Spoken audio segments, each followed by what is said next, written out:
It's getting nasty on a Tuesday. It's the Fast Lane on 101 ESPN with Andrew Marsh, Carey Davis, and Jamie Rivers. I'm Anthony Stalter. Appreciate everybody joining us. 202, your time check is brought to you by Clarkson Jewelers, an officially licensed Rolex jeweler. Everybody have a good weekend? Good Labor Day weekend? Yeah. How's the lake there, Jamie? The lake was good. Saturday, the weather was a little sketchy. Sun kind of broke through near the end of the day. Sunday was beautiful. Beautiful out on the lake. This time of year. God, it was so good. The weather's perfect. Yes. Football is back. Oh, that's the best part of it. Carey, you went to Champaign, Urbana. I got to give a quick shout out. This Fast Lane listener, his name's Mike. Mike from Margaritaville, we'll What's call up, it. Mike? Mike? He, we're all there doing stuff, and my daughter was like, I want to get a T-shirt, and this and that. So Mike from Margaritaville stepped up near the GM there and went and got a couple of T-shirts for my daughter. Oh, nice. Very Good. nice. All right. He's a big Fast Lane listener. Likes Mike. the show. So, well, appreciate you listening. Thank you. Illinois looked good, huh? Yeah. Huh? How'd it go? Really good. It was fun, man. I had a really good time. Doing color for the radio for Illinois. I had a great time, and it's always fun to be back in Champaign. Sometimes you forget how much you enjoy or love a place until you're away from it for a long time, and then you get to go back. Like I go back every now and then, but to be in the stadium and being a part of the crew that's calling the game, it was awesome, man. It's a beautiful campus. It is. I saw Michigan, Illinois there. Oh, what year? Was that 2000? No. It was probably like 08, 09. Okay. Yeah, you were done. You were done at that point. You were a Steeler at that point. Yeah. But yeah, Michigan won. Michigan won that game. Anthony, sure they did. Marsh, your weekend was good. remembers that, though. Yeah, it was a good weekend. All right, excellent. Kind of hung out. Went to that new sports bar down in Soulard called Ray's. It's like a Mizzou sports bar. So watched some college football there. Had a good weekend. Well, good. Nice. Excellent. Cardinals had a good weekend. Unfortunately, this is, I guess, do we count yesterday as a weekend? Because if not, then it was a... Well, it's a long weekend. Yeah. So I think we do count it. So they had an okay weekend then? There you go. They took 2 of 3 against the Yankees. That's good. 14 runs on Sunday. Jordan Walker, 5 for 5. Now, he hasn't done anything else outside of that game, unfortunately, since he came back up. 1 for 12 otherwise. But still, 5 for 5. Now, yesterday went off the rails again for the Cardinals. So they build up all this momentum, and it comes crashing down. They lose 9-3 to Milwaukee yesterday after getting 2 wins again at Yankee Stadium. This is we're to the point in the season, guys, where I don't know about you, I really only care about the young guys, and then seeing what veterans. Not that it matters, but see what veterans do, especially these pitchers, down the stretch. Like Steven Matz starts tonight for the Cardinals. No, of course not. Wow. No, not at all. But should it change anything? Like if Steven Matz pitches well over the next Why is month? he pitching? I think it changes everything, Anthony. But why Everything. is he pitching? Well, Making money. you paid him a lot of money. But you can put him in the bullpen or something. Like, I don't know. Why would you do that? I don't know. Because I guess he the has a rotation is clause. a bit of a mess anyways. Maybe he right has a clause in his contract that Says if he's what? able to pitch, he's a starter. now. No, he went to the bullpen last year. No, I'm saying maybe that's the clause. In the third year. Yeah. Very specific. Third year. But the Cardinals are now in an impossible spot because they've put themselves in an impossible spot. You've got guys like Miles Michaelis who have a year left on their deal. Steven Matz, year left on his deal. Are you in evaluation mode? Because really the whole season should count. Even for Matz, who hasn't pitched since the end of April. Well, I guess that should count. He missed all year again. He missed a lot of time last year as well. I think, you're in a position now where you're just trying to figure out what I don't want to say you're waving the white flag on 2024, but you are trying to put yourself in a position to know what 2025 will look like. Mm-hmm. You have to have guys that are healthy, that can perform at a high level, and, that show up every 5th day. If they are unable to do that, then, in my opinion, you have to start to thinking about moving on from some of these guys. And if not, then you're going to be in the same exact position for 3 years in a row, 23, 24, 25. Guys injured, guys older, not having the stability in the starting rotation, which started off really good this season and then kind of started tailing away, fading away. So I think right now the important part is figuring out what 2025 looks like with the opportunity or with the mindset of still trying to win as many games as you can in 24. So let me ask you this, though. Don't you make that decision and just push forward? Because I feel like the Cardinals often try to evaluate in a short period of time, and then they say, well, we'll do this based on whatever happened. Don't you have to commit to a youth movement or commit to what you're doing? Which I certainly wouldn't want to see the Cardinals continue to do the patchwork thing. But I think that's what they're committed to. Oh, man. What? I think they're committed to patchwork. So really, you're not evaluating. I don't know. What type of general contractor are they?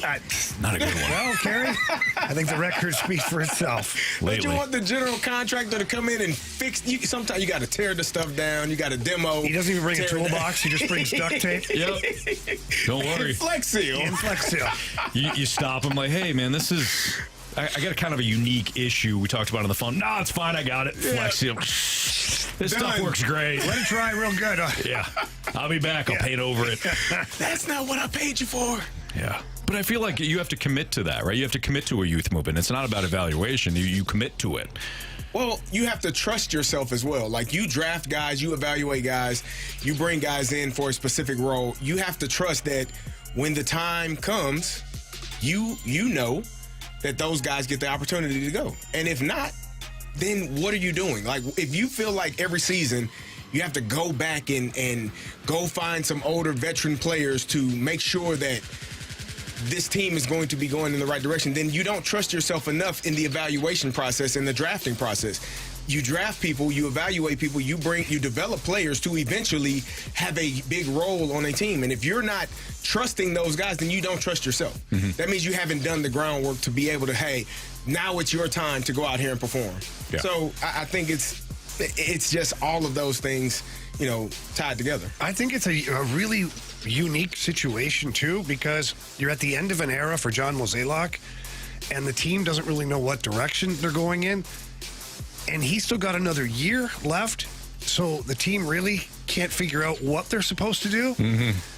So all the more reason why I think there needs to be a shift of power, because this team has to figure out if they're going to continue to do what they're doing, which isn't working, or commit to the youth movement and bring in maybe a couple of good veteran guys, but like solid veteran guys that can actually contribute, not just like bench coaches with uniforms. Like, right. They did that this year. It didn't work out great. That to me was, like, again, that's you not trusting your development process, your scouting process, all of those processes. Because Mason Wynn, you brought in Brandon Crawford because he's supposed to be a star, but if he doesn't hit well, we got a veteran who's been around the block time or two. Jamie, fix your face, okay?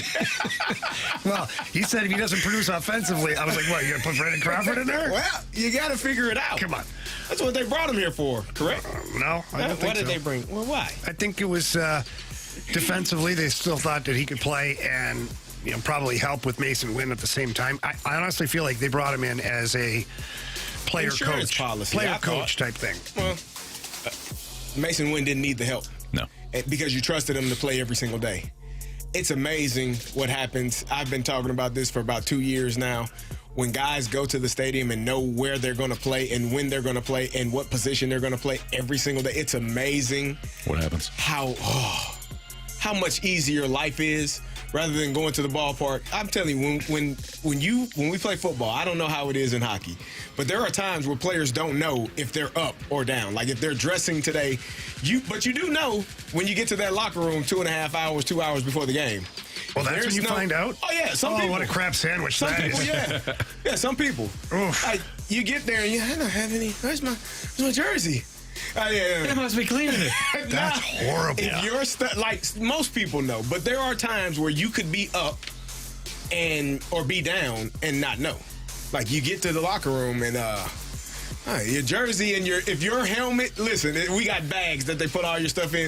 If your bag is on top of that locker and it's full, don't worry about it. That's horrible. Your locker, at least they tell us at morning skate. Your pants aren't in the locker. Your jersey isn't. Your socks aren't out. Your cleats. Anybody ever mess with another player? Oh, hell no. Get to the stadium early and pack up his gear. No. You wouldn't want to do that. That would be brutal. Yeah, so knowing your job and knowing what your job is going to be from day to day, I think it makes your life a lot easier, and especially when you're a younger player. Like knowing your having a defined role makes things easier for you, and you're more relaxed and more ready to perform at that role. Even if you struggle, I'm still going to play tomorrow. Yeah. Makes life easier. We have your chance right now to score a 4-pack of tickets to next Tuesday's Bud Bash game for Cardinals versus Reds. It's the final Bud Bash game of the season and features a limited edition Chris Carpenter bobblehead giveaway. Here's your trivia question for today. Everybody remembers, of course, the Chris Carpenter Roy Halladay game where Carpenter went all 9, complete game. The 2011 Game 5 Phillies Cardinals matchup, and Cardinals obviously won that one. They won it 1-0. Carpenter gave up 3 hits in that game. This Philly had 2 of those 3 hits. So which Phillies hitter had 2 of the 3 hits against Carpenter in that legendary 2011 playoff game between the Cardinals and the Phillies? If you have the correct answer and you're the 101st texter, you can text in now, 314-399-9646, to win those free Bud Bash tickets. You can give them away if you want to. That's no problem. It's, you can go to the game if you want. You can give them away, whatever you want to do. Thanks to Budweiser for hooking us up with Bud Bash tickets to give away all season long. College football, week 1 in the books. For better or worse, who surprised us? That's next on 101 ESPN.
Auto Centers Nissan Herculaneum, they've got great vehicles. In fact, they have over 700 vehicles all in one location.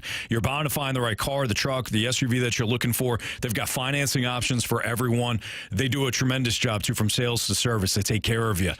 Not only do they have all the financing options, so those with maybe some credit issues or maybe you're a first-time buyer and you don't know what you can afford, they've got you covered there. But on top of that, they give you 30 days. They call it their 30-day return car promise.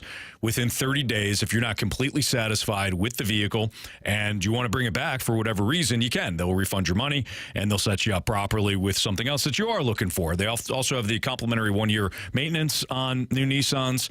They do a tremendous job, too, of providing all the selections for you online at autocentersnissan.com. That's what my wife, Chris, and I did. We looked through all the vehicles online. Had a couple that we liked and just kind of rolled with it, and we wound up with a pre-owned Pathfinder that we absolutely love. You will find your next new or used car, truck, SUV at Auto Centers Nissan Herculaneum. Tell them Stalter sent you. It's Auto Centers Nissan and autocentersnissan.com.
week one was certainly, it had its drama. It wasn't short on it, that's for sure, in college football. So the team that surprised us for better or worse over the weekend, Carey Davis, Andrew Marsh, Jamie Rivers, Anthony Stalter.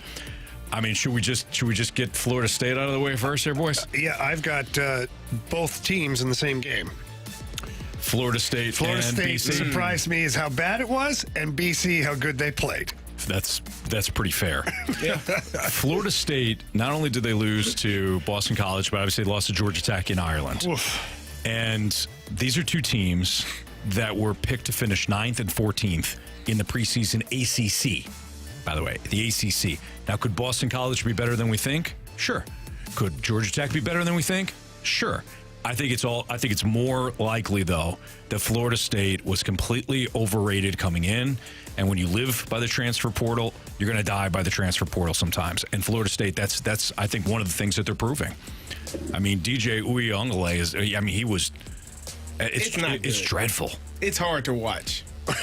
And I thought, he was the second coming for Trevor Lawrence. He was going to be, they had a line of Deshaun Watson, Trevor Lawrence, DJ Uyunglele, and he was supposed to be the next one at Clemson. Mm-hmm. That didn't work out for him.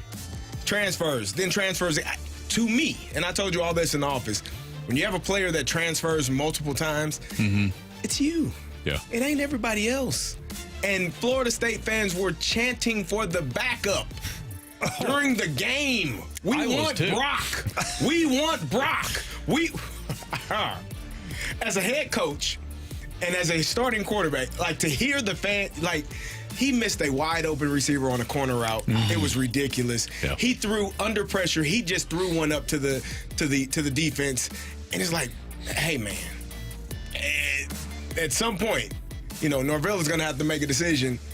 Okay, we brought you in here to be what we needed to hopefully propel us to a national championship. This ain't it. Yeah. And if you don't stop anybody running the ball defensively, a bit problematic as well.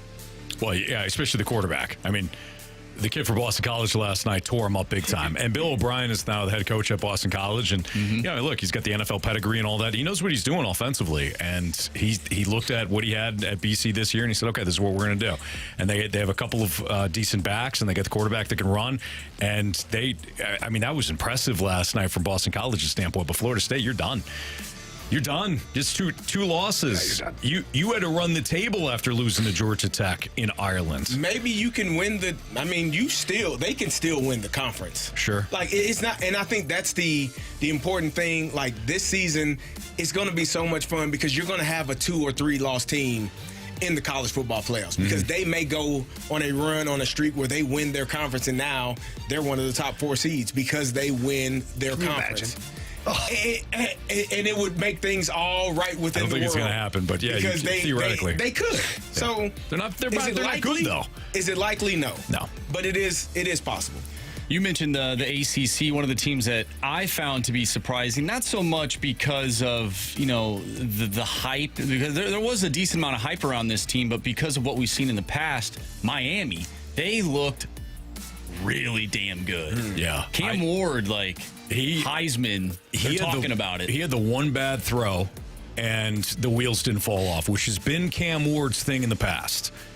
He looked very good. I don't love how he bails out of the pocket sometimes, but I'm nitpicking at this point. Miami looked damn good. Sorry, Gator. I know Gator. Our guy Gator in the snake pit.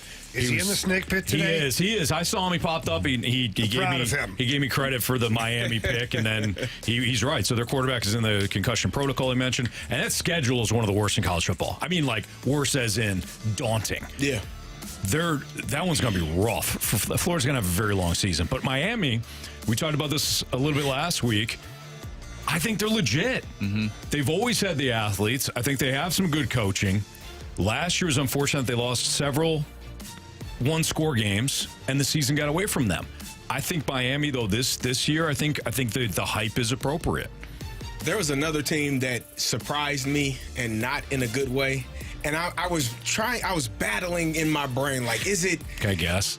Yeah. Or Oregon. Ooh, yeah. That was my second one. I'm trying to figure out, is Idaho I was going to Michigan. Oh, okay. They were bad, We'll too. get to them. If Idaho is really good, because Idaho, they made some plays. They did some things, a couple of trick plays here and there that really put them, the two of the touchdowns they scored were on trick plays. It was a good game. This was a really good game.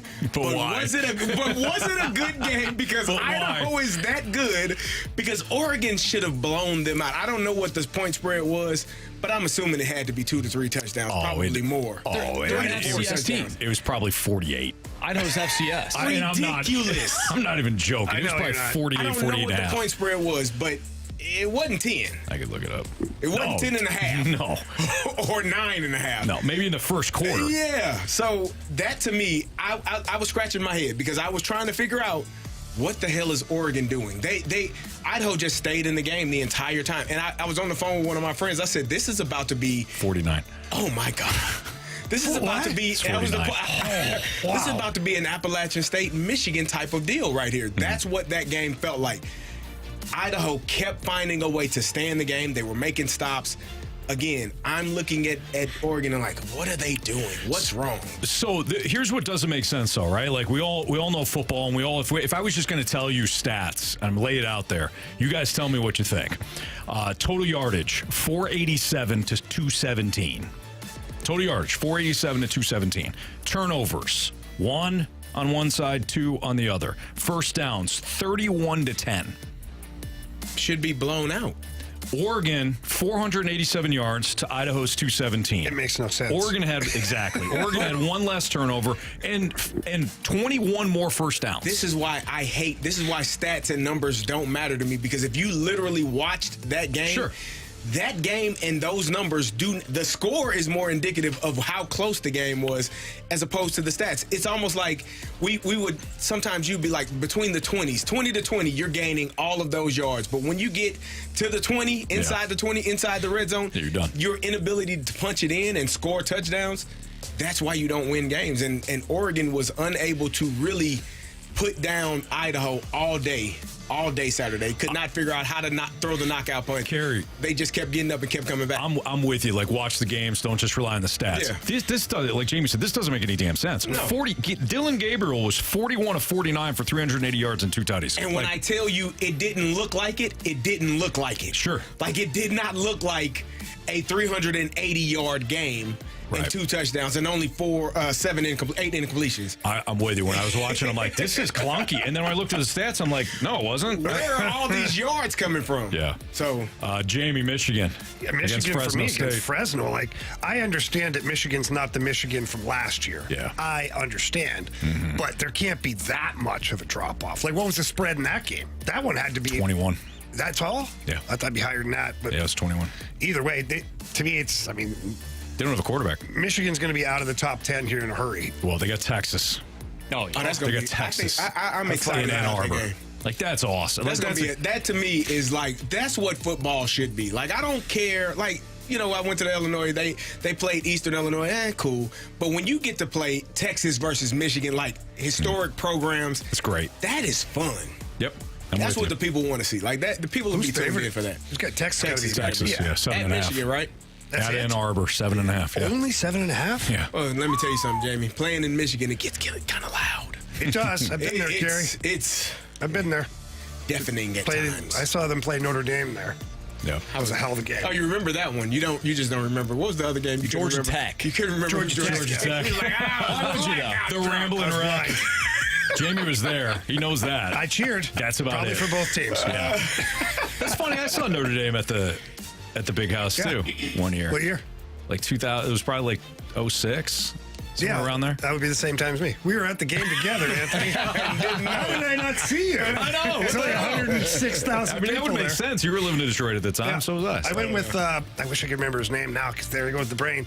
I went with one of their offensive linemen from their national championship year. Okay, yeah. He lived Okay. across the street from me. That's awesome. And he took me there. It was great. We got down on the sidelines and everything. Yeah. It was wild. That's neat. Speaking of the Big Ten, one team, and I know the score doesn't indicate this, but the beginning of that game looked a little shaky, and I wonder how their season is going to go. Ohio State. Yes. Against Akron? Yes. That was the game I had similar feelings on that Carey did with Oregon. I'm like, what am I? are you watching? What are we doing here? And they eventually, they got got a it pick together. six and all that. So I think that was the game with the pick six. But that was a fun weekend. One other note, and this is it's a throwaway comment because they did not play a good team, and the defense, their opponent's defense was terrible.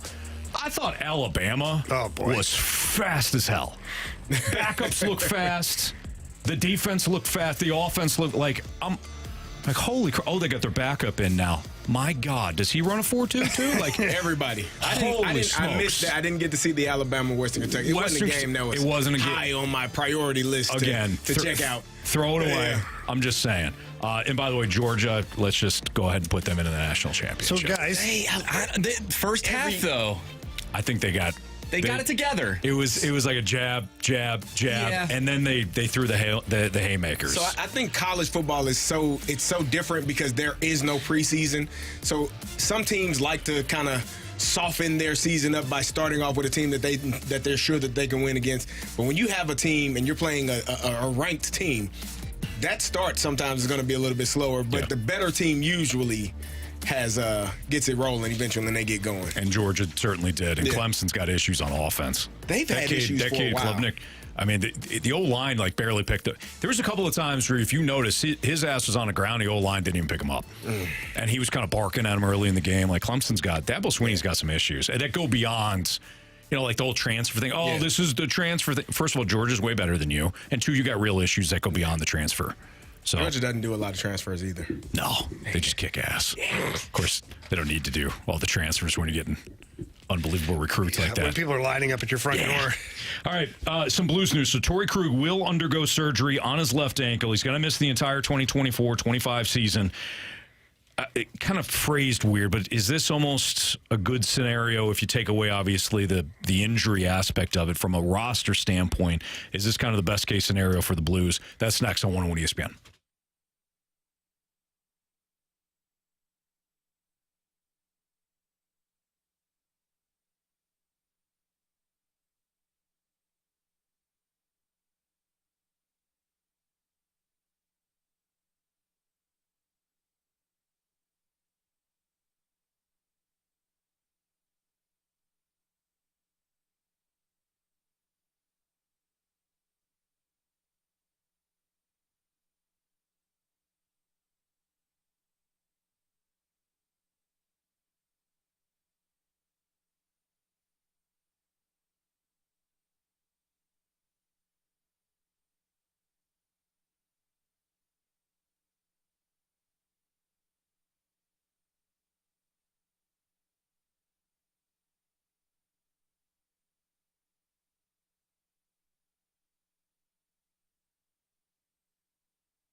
101 ESPN Sports Center. I'm Andrew Marsh. It's time for a Sports Center update driven by Johnny Londoff Chevrolet and Johnny Londoff Autoplex. The Cardinals take 2 of 3 against the Yankees over the weekend, but lose to the Milwaukee Brewers yesterday, a final score of 9-3. Steven Matz will be on the mound today, going up against Aaron Savali. First pitch against Milwaukee is at 6:40. A huge win for City SC over the weekend over the LA Galaxy. The Galaxy, the best team in the West. 2-1 the final score. And Torey Krug will undergo surgery on his left ankle and will miss the entire 2024-2025 season. We are going to dive into that next right here in the Fast Lane. I'm Andrew Marsh, and this Sports Center update is driven by Johnny Londoff Chevrolet and Johnny Londoff Autoplex. See them at londoff.com. Chevy, together we drive. Are you kidding me?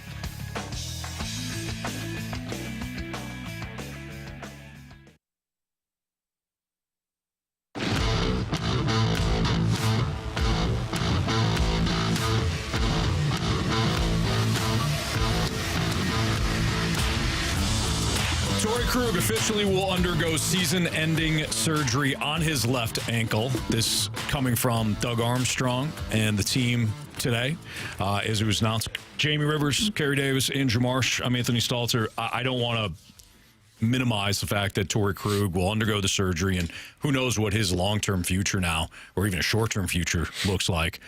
Beyond this injury. So, again, I'm not minimizing that, but if we take the injury aspect out of it and just look at it from the Blues perspective, one, Jamie, we expected this, and two, this is kind of the best-case scenario from a cap standpoint, an evaluation standpoint, going into training camp. This is, I'm trying to be careful here. This is an opportunity for the Blues. This is the best-case scenario. There you go. Well, it's not the best case scenario. For the Blues. No, even for them, because now they do have to try and figure out who the hell's going to run their power play. And I know that's just one aspect of it. And look, Torey Krug, it's been a roller coaster ride for him as a St. Louis Blue. And you get some people that just don't want him to be part of the team anymore. There was the attempted trade that he nixed, exercised his no-trade clause, which he was given in his contract. And now there's an injury that has presented itself, and he'll be out for the season. So from a standpoint of, does it clear up a few things on your blue line? Yes. Does it give you extra cap space because you're going to use the LTIR money, or you could use it? Yes. Those two things benefit the Blues, but now they have to go looking for the next guy to be their power play one guy. I think they have him in-house, and for me, it's Justin Falk. If you go back and you look at Justin Falk, I think he's got 79 power play points or something when he was with Carolina. He had 32 goals. So that means he shoots the puck, and he shoots the puck very well. This is something that Torey Krug and Scott Perunovich didn't really bring to the table from a power play standpoint.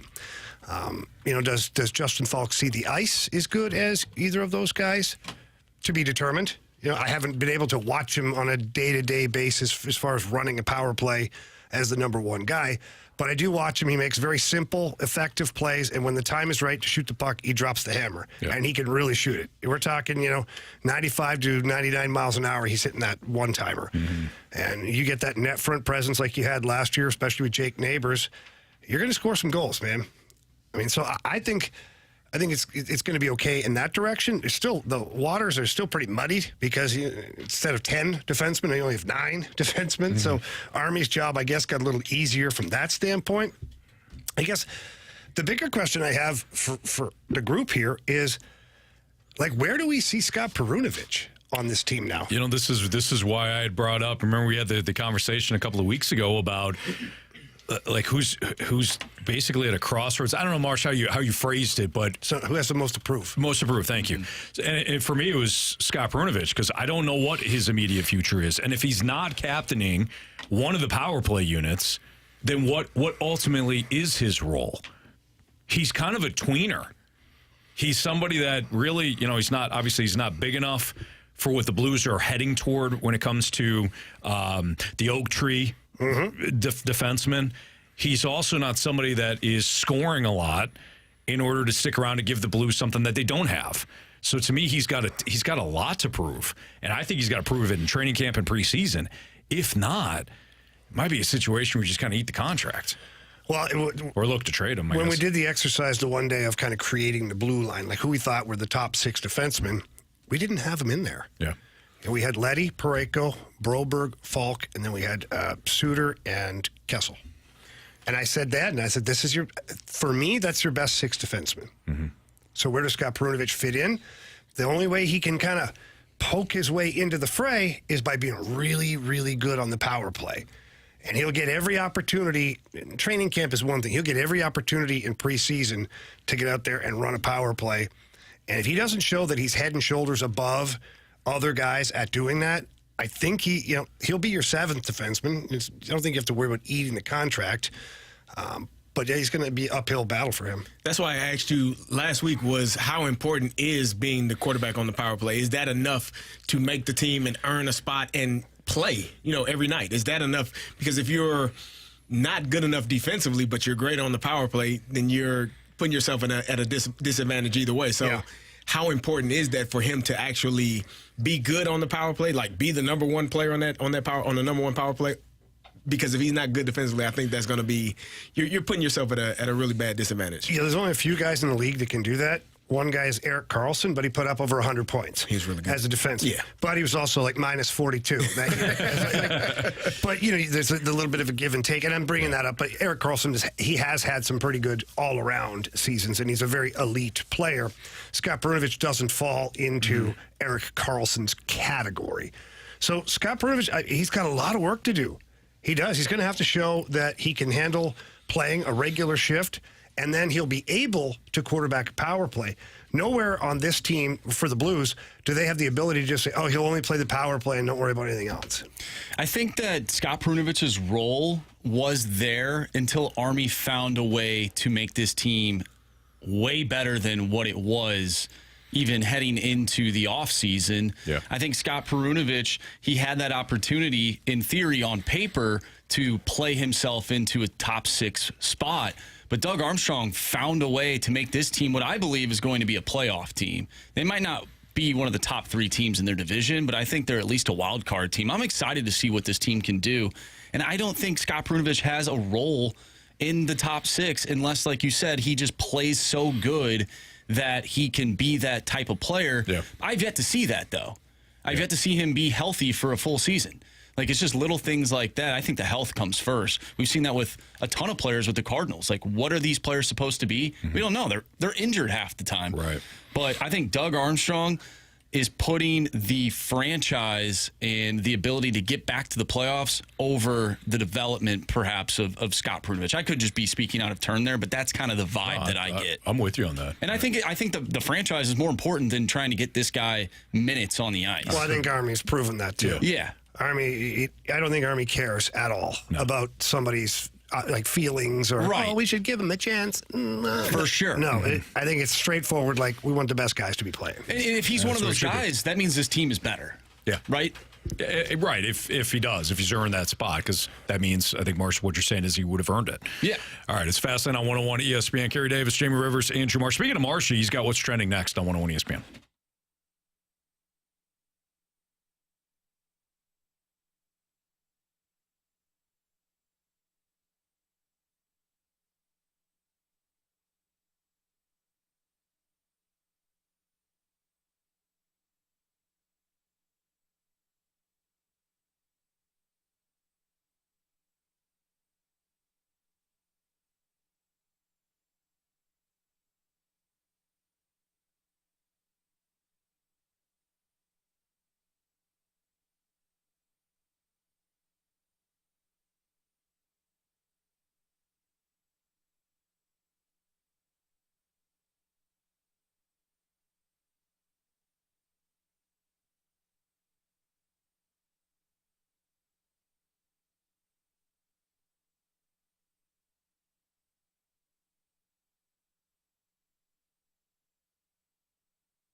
Time to find out what's going on in the sports world with What's Trending Now. Brought to you by Goodwill. Donate a car and get tickets to the St. Louis Cardinals.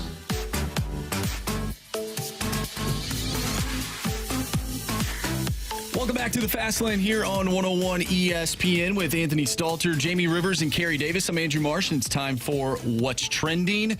Gentlemen, City SC defeats LA Galaxy 2-1. LA is number 1 in the West right now. City is 9 points behind Minnesota for that 9th spot. Could a win like this propel City for the rest of the season? Keep in mind, they're 0-6-7 on the road. We always talk about the home crowd, but on the road, this is where this team has struggled. And they struggled on the road last year, too, even when they had the great season. So, I don't know. I think we do this sometimes with the Cardinals, too, and we could do this. We could fall into the same trap with City where we say, one win will mean more and it'll create momentum, and I hope for City it does.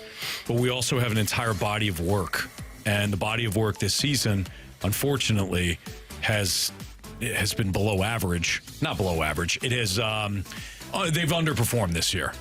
They have. So I think if you look at the entire body of work with City, I don't think one win is going to catapult them, even though it did come against the number 1 team in the league. Anthony, I don't like what you're doing today. What do you mean? You're being too nice. You didn't want to say bad things about Torey Krug. You didn't want to say underwhelming about City. You're trying to be, politically correct in your phrasing. Sure.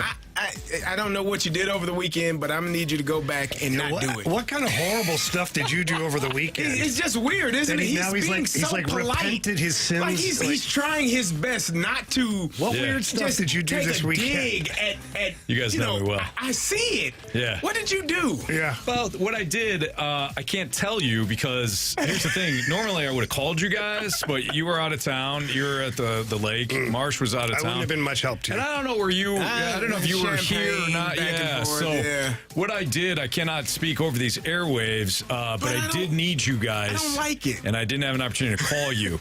So now I'm just gonna have to massage what I'm saying. Go City. Kind of weird. And soccer. That's It's very uncomfortable. weird. Yeah. Did something happen on Friday when we were out? Did you get a phone call from the powers to be that say you need to tone it back, dial it back a little bit? Your something happened. Well, now that you mention, you know what happened. So Donnie Fandango filled in on Friday. He was phenomenal. So we had Bradford Bruns and we had our guy Donnie Fandango. This is on the fly. I'm glad I did it. I played the Greg Amsinger audio for Donnie. Oh boy, did his head explode? Yes. It was unbelievable. So I think him, it's normally you guys get an opportunity to observe Ranthony. Yeah. I observed Donnie. And you thought you didn't. You were like, oh. And I'm like, wow, okay. This is me. For some reason, I feel better. Yeah. So, I'm in a good mood. It's uncomfortable in here. Yeah. Okay. I'll tell you somebody who's probably not in a good mood, and it's the Florida State fan that said he would eat dog poop out of a red Solo cup if Florida State lost to Boston College. We know the result of that, and this guy has since deleted his X account after the loss. No one can find him. No, someone knows where he is. What an idiot. Somebody out there's like, that's my friend. But not for very much longer. Yeah. We're gonna out this guy for being the I'll eat the dog poop guy. Yeah, you got to be careful sometimes when you're writing the checks that you can't cash. Yeah, because the world of the internet, nobody forgets. No. And it's gonna be a tough one for him. It'll be tough. Like I don't think he'll actually do it. no.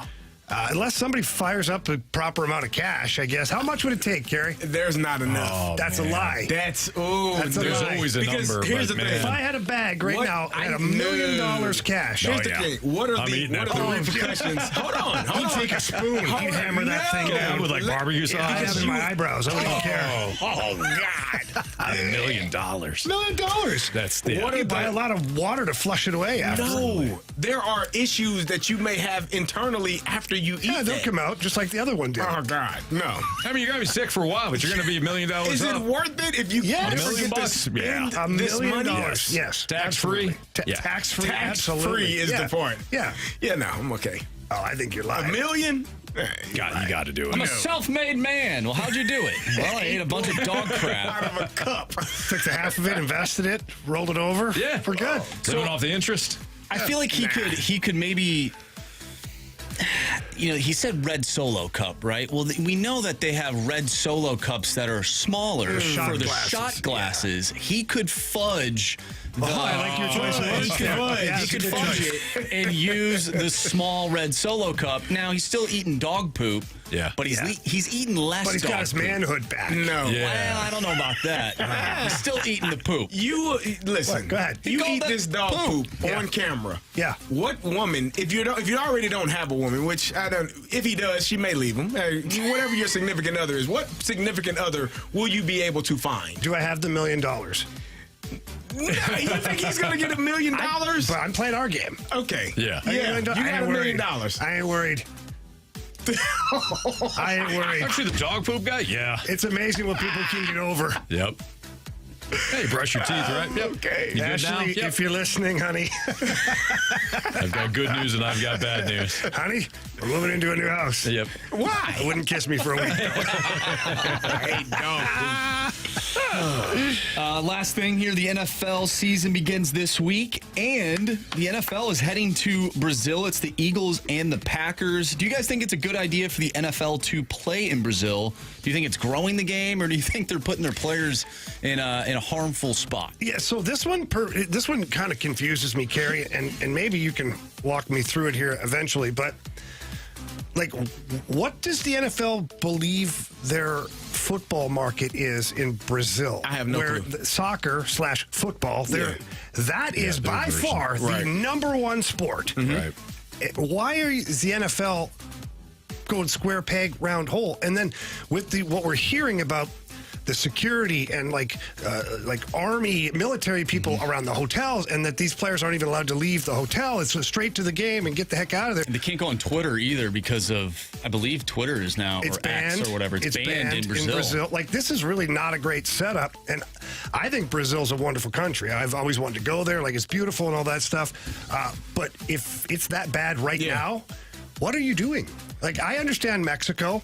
Mexico's right, south of you, and Mexico City. There's been talk before about maybe a football team there one day.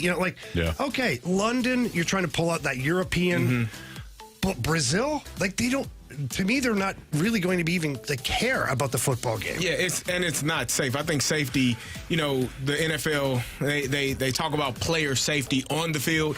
Well, player safety should carry over to every aspect. And if you are unable to leave your hotel room, I was reading a quote from Darius Slay. He says, "I don't want to go to Brazil. You want to know why? I'm going to tell you why. They already told us not to leave the hotel. They told us we can't do much. There's too much going on because the crime rate is crazy. And if the NFL feels like I can't leave the hotel, then why the hell am I here? What are you marketing for? Yeah, what are you doing? What are you worried about the football? Like, there's no chance of an expansion team anytime soon. Yeah. So, what are you doing? Like, if you can't leave the hotel, if you can't venture around and see the city. Like, I played a game. We played a game in Tokyo in the preseason when I was with the Falcons. Like, we got to go all over the place. Yeah. And now, granted, I was tired as hell because the time change took me 3 or 4 days to catch up, and by the time I caught up, it was time to go back. But we were able to go around and see some things. Like, when you're unable to even leave the hotel, why would you put your players at risk of any type of harm or any type of danger? It doesn't make sense to me. Did you guys play the Cowboys in that preseason game? No, we played the Eagles? Colts. I was way off. No. Yeah, we were Atlanta. We played Tokyo. We played the Colts. Yeah, it's a blue team. Yeah, it's a blue team. Yeah, I did say the Eagles at one point, but I appreciate you, Marcia. You have my back on Somebody that. from the text line here brings up a really interesting point. From the 816 says, "Hey, let's send 2 buses full of millionaires to Brazil and lock them up in one place for 4 or 5 days." But so if the crime, or let's say there's a cartel down there, they're all going to be in one building. That's awful. Yeah, that is ridiculous.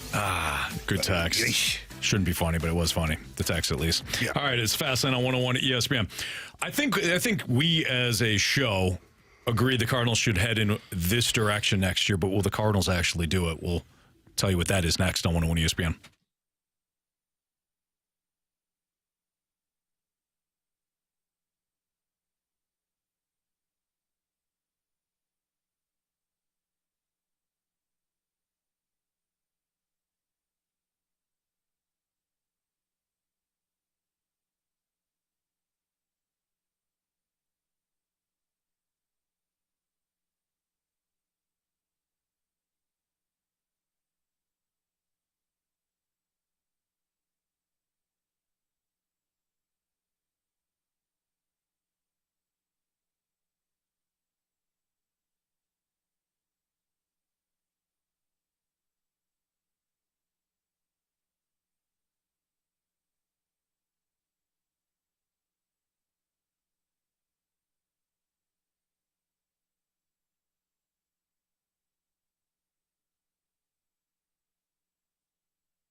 Our performance, our record is probably indicative of, why we're starting to see smaller crowds. But, it's something that, from a business standpoint and a strategy standpoint, we're going to have to try to understand what the future looks like from that standpoint. Obviously, we know we're going to have an uphill climb with what the TV market's going to look like moving forward. And so, we're going to have our challenges. And so, I think our side's going to have to recalibrate a little bit. And I'm still hopeful, though, our fan base will support us and appreciate what we're trying to do. But, I can understand their level of frustration, too. That was John Mozeliak on Sunday via KMOX talking about the business changes and all that, all stuff that really isn't surprising. And not that he didn't really say much. He just, at the end there, he's just kind of saying, hey, listen, we'd love the Cardinals fans to support us still and appreciate what we're trying to do. Well, I think part of that appreciation would be more transparency on what the vision is. Now, you're not going to sit there and hear John Mozeliak talk about what free agents are going to add. He's not going to make any promises that they're going to go out and add some big time free agent. Quite frankly, at this point, I don't even know if Cardinals fans are going to demand that. For me, it's about vision, and I think they should go with more of a youth movement in 2025. He's sitting there talking about the TV contract. So he's essentially talking about budget and whether or not they can expand the budget. I don't care if you can expand the budget or not. If you can't, fine. But what are you going to do to improve from the last couple of years? Because if your answer is to go out and sign a Lance Lynn type and slap another Band-Aid over this thing, I'm not interested as a Cardinals fan in watching that again. I would be more interested if you said, fast lane the Band-Aid, we're going with the youth movement. I think they are missing an opportunity because they have a perfect excuse. You can go youth movement and blame it on not knowing what the TV contract is going to look like and actually make your team better. Like, it's like somebody over there doesn't, like, they don't think of those things like, well, you know what? Contract issues coming up. We don't know what the TV money is going to look like. Got to go a youth movement. You actually check two boxes at the same time. You get your younger players to play, and you get older guys' contracts off of the books, meaning you have a chance, and the fan base will buy into that. Mm-hmm. You know what? That's a hell of an idea by them. They're going to go a youth movement. Yeah, contract TV. We're going to let these younger players that we developed and we scouted and we drafted, we're going to give them an opportunity to play every single day. And if you lose, I think people will show up to see that because you got Mason Wynn, you got Victor Scott II tracking down balls in center field and making great plays, reminding you of, maybe this is like the next Jim Edmonds, like those things. You got Mason Wynn playing shortstop. That might be the next Ozzie Smith. Like, you have all of these things there, and you actually do yourself a favor by playing them and not spending money on those contracts. It's a win-win. But I don't think at times they're forward-thinking enough to even put those two things together. Yeah, I agree. They haven't been very forward-thinking for the last 3 years. Let's be honest. Even when they have their press conferences and they try to act like they're being forward with things, they're not. Yeah. In fact, it becomes more confusing at times. Carey, you bring up a good point with the TV money and all that stuff. And whatever reason it is to go with the youth movement, for me, it's the clear choice. Yeah. For a number of reasons. One, if you're worried about your budget, cost control players take down your payroll. Mm-hmm. They just do. It's a known fact. Now, people that are, the losing, that's fine. But I think if the Cardinals were ahead of the game and they said, listen, for the next season or two, we want to focus more on the process than the result. Because the results at the end of each game might not be what we want it to be, but if we go back through the game, we're going to see a lot of unreal plays. Mm-hmm. You're going to see Mason Wynn make a play that you can't see anybody else make. You're going to see Victor Scott track down a ball that nobody else in the league did that night. You're going to see Jordan Walker run into one that might go 500 feet. You're going to see Nolan Gorman, whoever your young players are. So at the end of the game, we may have lost. But the fans are going to be rewarded with really energetic, great plays throughout the season. Right. And I think Cardinals fans would wrap their arms around that. Because right now, they're going to the ballpark. They're getting a few things here and there, but then they're still not getting the result. And they're getting it from some players that may, whatever. It's about setting proper expectations. The expectations would be, we understand that you're going to go with more young guys. I think fans are more forgiving with the young players, knowing that at least you have some sort of future. They're less forgiving when you sign, and I keep bringing up Lance Lynn. It could be Lance Lynn. It could be Steven Matz. It could be, Kyle Gibson. They're less forgiving when you sign those guys and the expectations are you're going to compete. There's no future with Lance Lynn. There's no future with a veteran player on a 1 or 2 year deal. If they wind up being your Band-Aids, you don't feel like there's any hope beyond that if they struggle. The frustration sets in. Now, you bring up Jordan Walker, which is interesting. So here's Ollie Marmol on Jordan Walker playing every day. This is from a couple of weeks ago when he's talking. Actually, is this Sunday, Marsh? It's before the Yankees series. Thank you. When Tommy Pham was DFA. There you go. So this is before, not DFA, but yeah. Yeah, I understand what you're saying. This is before the Yankee series. Here's Ollie Marmol talking about Jordan Walker. In talking to Tommy, we had several conversations between just Tommy and myself, and Mo included, and we decided that it made sense to go ahead and make the move that we did. It allows Jordan Walker to come up here, and in talking to Jordan, he's going to have a good run of games. He's going to play every day and have a real opportunity to show what he's been working on, and I'm looking forward to seeing that. It should be fun. All right, so again, before the Yankee series, give the kid a runaway. Why did that take so long? Okay, well, we'll get to save that. Save that for a second. I'm with you. I'm completely with you. Give the kid a runway. It's funny. He goes 5 for 5 in that game against the Yankees on Sunday, the game that they scored the 14 runs. And it's like, man, this is exciting. Look at this, 5 for 5, it's a home run and all that. He's 1 for 12 outside of that game. But all I want to talk about is the 5 for 5. That's what I'm talking about. Exactly. So it pairs up perfectly. It's exactly what I'm talking about. And we had a couple of texts here to the Air Comfort Service text line from 314 says, you're in fantasy land. No one wants to watch losing. Well, you're watching it now. Right. And to piggyback that, we had another text it's bounced here now, but said, quite honestly, going with that young team, your record might be exactly the same, possibly even better. And what more do you have? You're so much more excited about that than you are about this. Yeah. You are thrilled if this team is, what are they, 69 and 69? Is that the record? Is that right? Yes, that's Anthony Stalter Day. 69.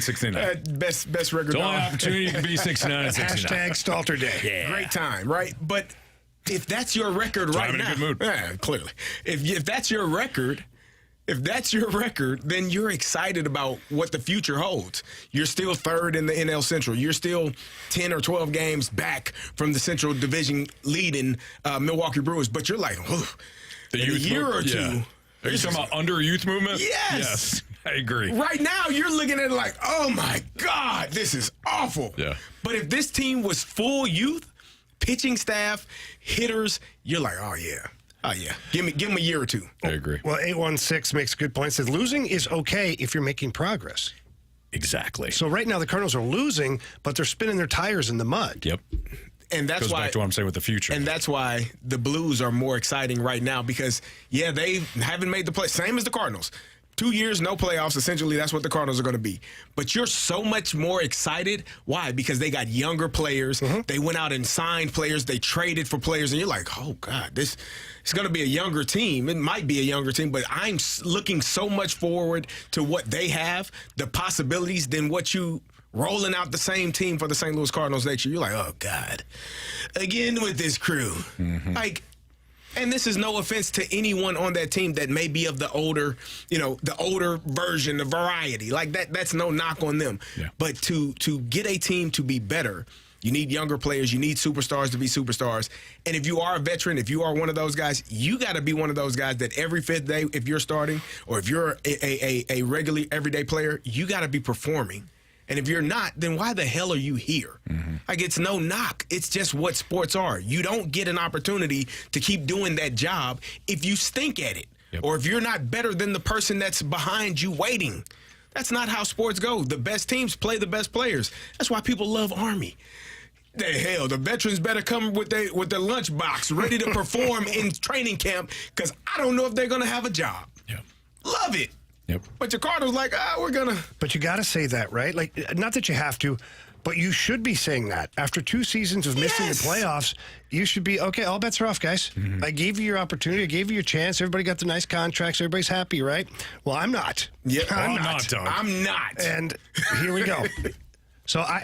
And personally for me, I think the fans, this is just my opinion as a baseball fan. If I drive down to Busch Stadium and I see an infield with Sajaci, Mason Wynn, maybe Alec Burleson at first base, whoever you want at second, maybe Gorman at second base, like outfield of Donovan, Victor Scott, Michael Ciani's still a young guy. What's he, only 22, 23 years old, something like that? So he could be in the mix too. I'm like, you know what? It's kind of fun. If they lose, they lose. I don't care. Yeah. Kids. Yep, I'm with you. All right, it's Fastlane on 101 ESPN. Carey Davis, Jamie Rivers, Anthony Stalter. We've got we got a lineup, so that means we got a lineup game next on 101 ESPN.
Tonight, the Cardinals will take on the Milwaukee Brewers. Game 2 of that series. They lost 9-3 yesterday. I hope that's not too negative for everyone. The Cardinals tonight will take on, at Milwaukee, Aaron Savali will be the starter. He's a right-hander. Steven Frank Matz. Saravelli? Nope, Aaron Savali. Steven Matz will come off the injured list, and he'll make his first start since the end of April. Wow. Left-hander. Oh, Matsy. Yep. We'll see. I expect big things. Yes. I wish you luck. I bid you adieu. All right. Go ahead, Carey. Show us. Mason Witten. I'm watching the Futures game, and this thing's all over Instagram. It's like, this guy threw a ball 100 across the time. That's awesome, but, like, how many throwing errors does he have? Shut up. Go ahead, Jamie. Is it a righty on the bump? Yeah. Oh. Show us, Alec Burleson. You know, kind of closed my eyes and swung at it and did what I wanted to do. Bully to the rescue!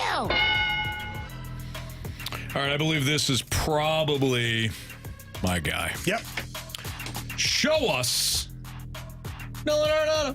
He's a Gold Glove winner and perennial All-Star. Oh, listen to Mr. Gold Glove over here. Come on. All right.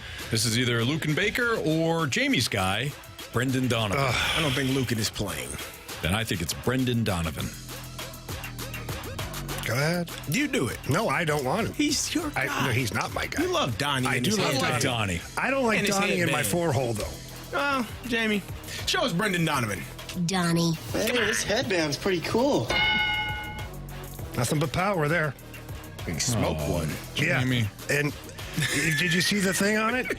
There's only one ballpark in the entire league where that's a home run. Well, guess what? Yankee Stadium. Oh, he was at That's that where he's ballpark. playing. Yeah. That's all that Whatever, matters. guys, just be quiet. Being so negative. Yeah, be positive. All right. They won. Oh, no, they didn't win yesterday. No, they didn't. They won 2 days ago. 2 days ago. Yeah. Good for them. Looked good. Against the Yankees. A lot of runs, a lot of hits. That was a good series. Yeah. All right. What do we think here? Is Goldie? Ollie G. Yeah, I think it's Goldie. Yeah. Show us Paul Goldschmidt. Gold! Rich with gold! Gold! Okay. This is Newt, right? Newt, there it is. Yeah, I think. Yeah, Newt, Yep. then Walker, probably. Yeah. Yeah. All right. Show us Lars Newtbar. What makes you think she's a witch? Well, she turned me into a newt! A newt. Got better. This is Jordan Walker. Sure. Yep. Show us Walk It Like It's Hot, Jordan Walker. What's his angle? What angle? Launch! Launching now. This is your guy right here. Petey Pages? Petey Pages. couple of ding dong, Yeah. couple No of question. ding dong He's Johnsons fine. yesterday. You kidding me? Seen the ball well. Yeah. Show my guy, Double P, Petey Pages. There you go. All right. Pedro. So, Now, Hey, got a question here. This Is is this Victor Scott. Siani or is this I think it's Scott? Siani. I don't want to. No, you know what? Go ahead. Victor Scott, in my opinion. But Ollie basically said, like, Yeah, I think it's Siani's Siani. getting. Like, Really? Yeah. Victor What Scott's did going he do yesterday? Victor Scott's going to go work with Willie McGee and Pop Warner. For You hear what? that? Yeah. Doing what? That's good. Work on his first step and some base running. First step in the field. Everywhere, apparently. His first step. I mean, he may make a false step, but hell, he tracks it down. Yeah, pretty but damn imagine well. how efficient he could be. It looks better when you catch it on the run, though, Jamie. It's about the looks. It's not about getting under it. Yeah. What? Highlight reel, man. You think people are tuning in to watch you track a ball cleanly and catch it underneath it? No. No, but the team likes it. See you catching it on the run and running into the wall.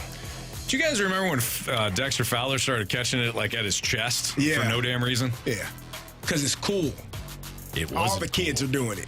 No, they shouldn't. They were, actually. Shouldn't be doing that. Anyways, I think it's Siani. I think it's Siani, All too. right. Go ahead.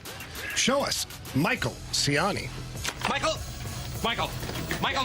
You're not Michael Phelps. Celebrating for it. It's a team game, Jamie. I'm a team player. I may have thought differently, but I can celebrate when we walk it off with a no-hitter, a perfect game. Yeah, baby. Yeah.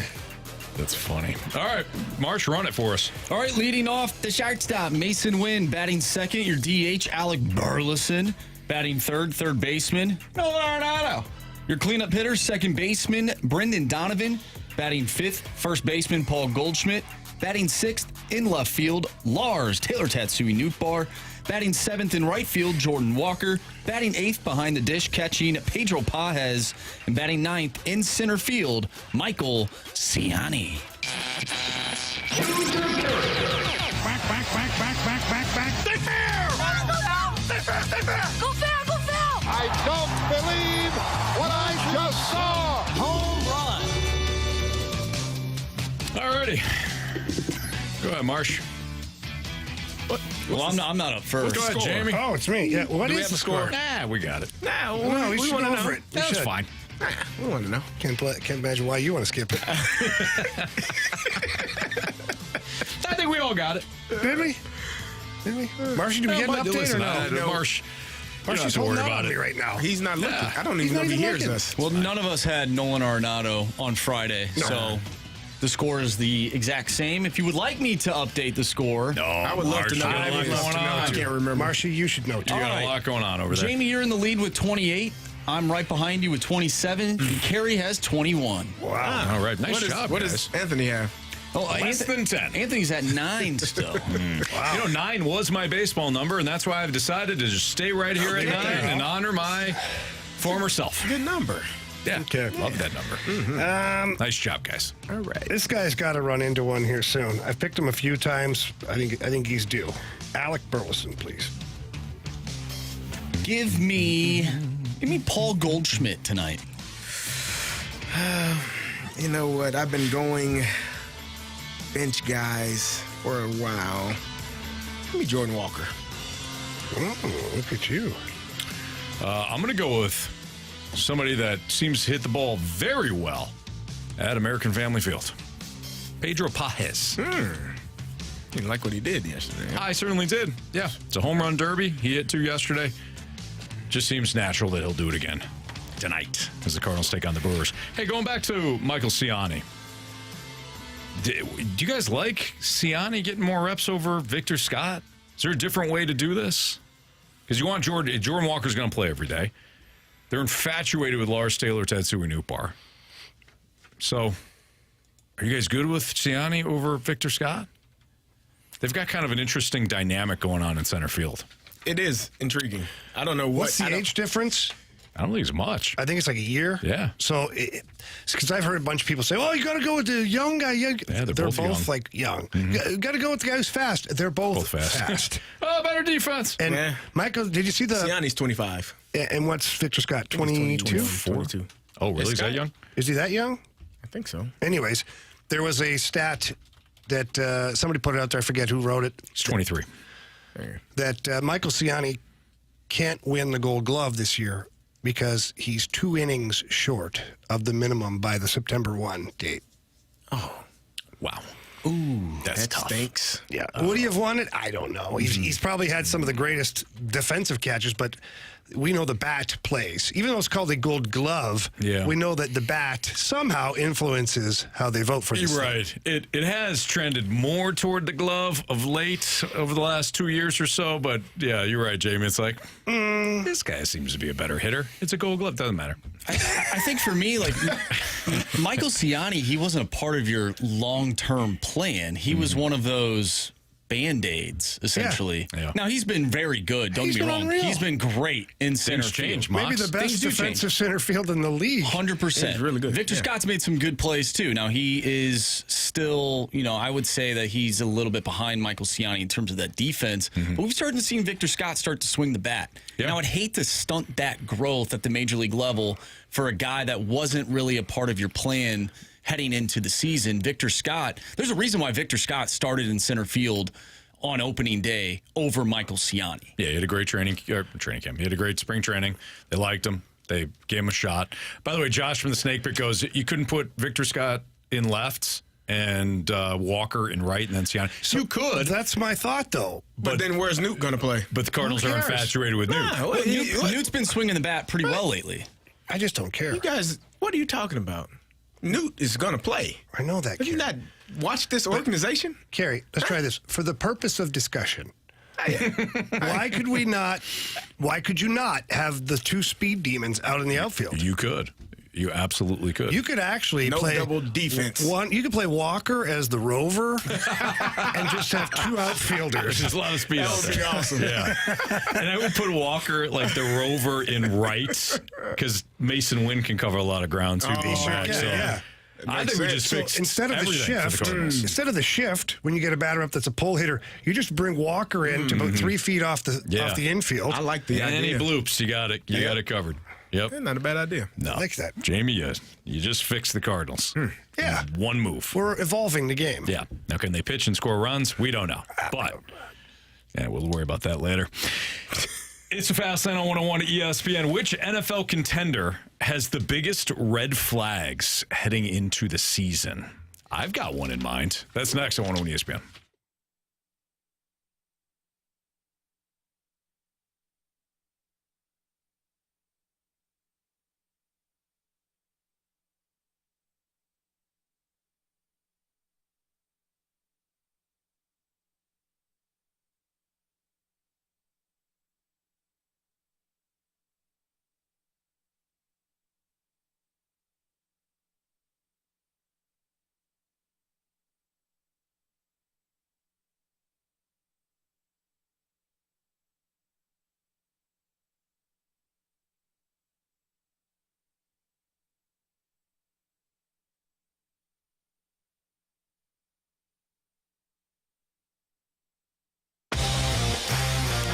If you are looking to upgrade your windows, maybe it's a renovation that you're doing, or maybe your windows are old or not efficient anymore, please call my friends over at Window World. They are simply the best for less. They're also the preferred window of your St. Louis Blues. And if you're looking for a good window, this is the best. They use a double strength glass that gives it a strength that you just don't usually find in replacement windows. They also give you a lifetime warranty that covers all the parts, the glass breakage, and the labor. Window World's ranked number one in number of windows sold in the country by Qualified Remodeler magazine, and they're also one of the 2 windows with the Good Housekeeping seal of approval. Window World also offering up to 36 months same as cash financing with approved credit. All you have to do for all of that is give them a call. Tell them Jamie Rivers from 101 sent you in. That will automatically qualify you for Blues tickets to an upcoming game. That number, by the way, is 314-993-1800. That's 314-993-1800, or visit windowworldstlouis.com.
101 ESPN Sports Center. I'm Andrew Marsh. It's time for a Sports Center update brought to you by Saliga Heating and Cooling. The Cardinals lose to the Milwaukee Brewers last night by a final score of 9-3. They'll take on Milwaukee once again with Steven Matz on the mound for the Redbirds, going up against Aaron Savali. First pitch is at 6:40. We just did the lineup game. If you missed that or any of our conversations from today, make sure you go to 101ESPN.com. Just head to the podcast page. You'll find all of our full shows there. And it's all brought to you by Dobbs Tire and Auto Centers. City SC picked up a big victory over the weekend over the LA Galaxy, 2-1 the final. And Torey Krug will undergo surgery on his left ankle and will miss the entire 24-25 season. I'm Andrew Marsh, and the Sports Center update is brought to you by Saliga Heating and Cooling, an independent American Standard heating and air conditioning dealer.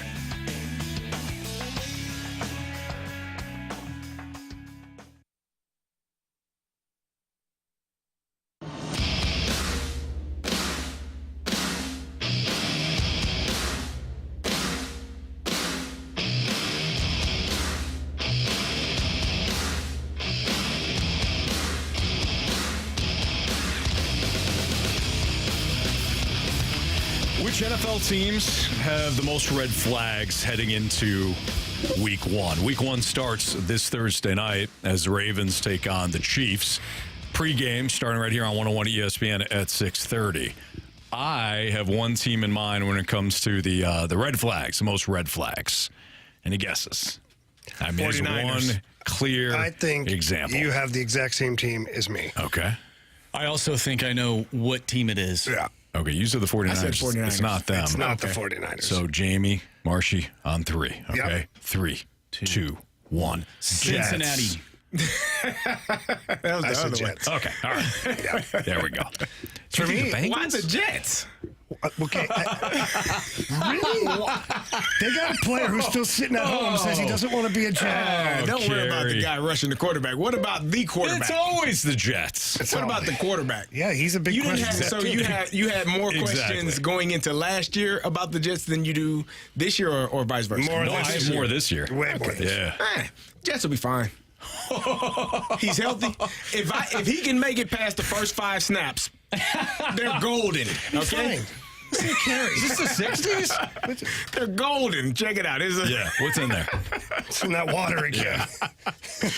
Just think they'll be fine. The water smells a think little skunky. What's that all about? Don't worry about that.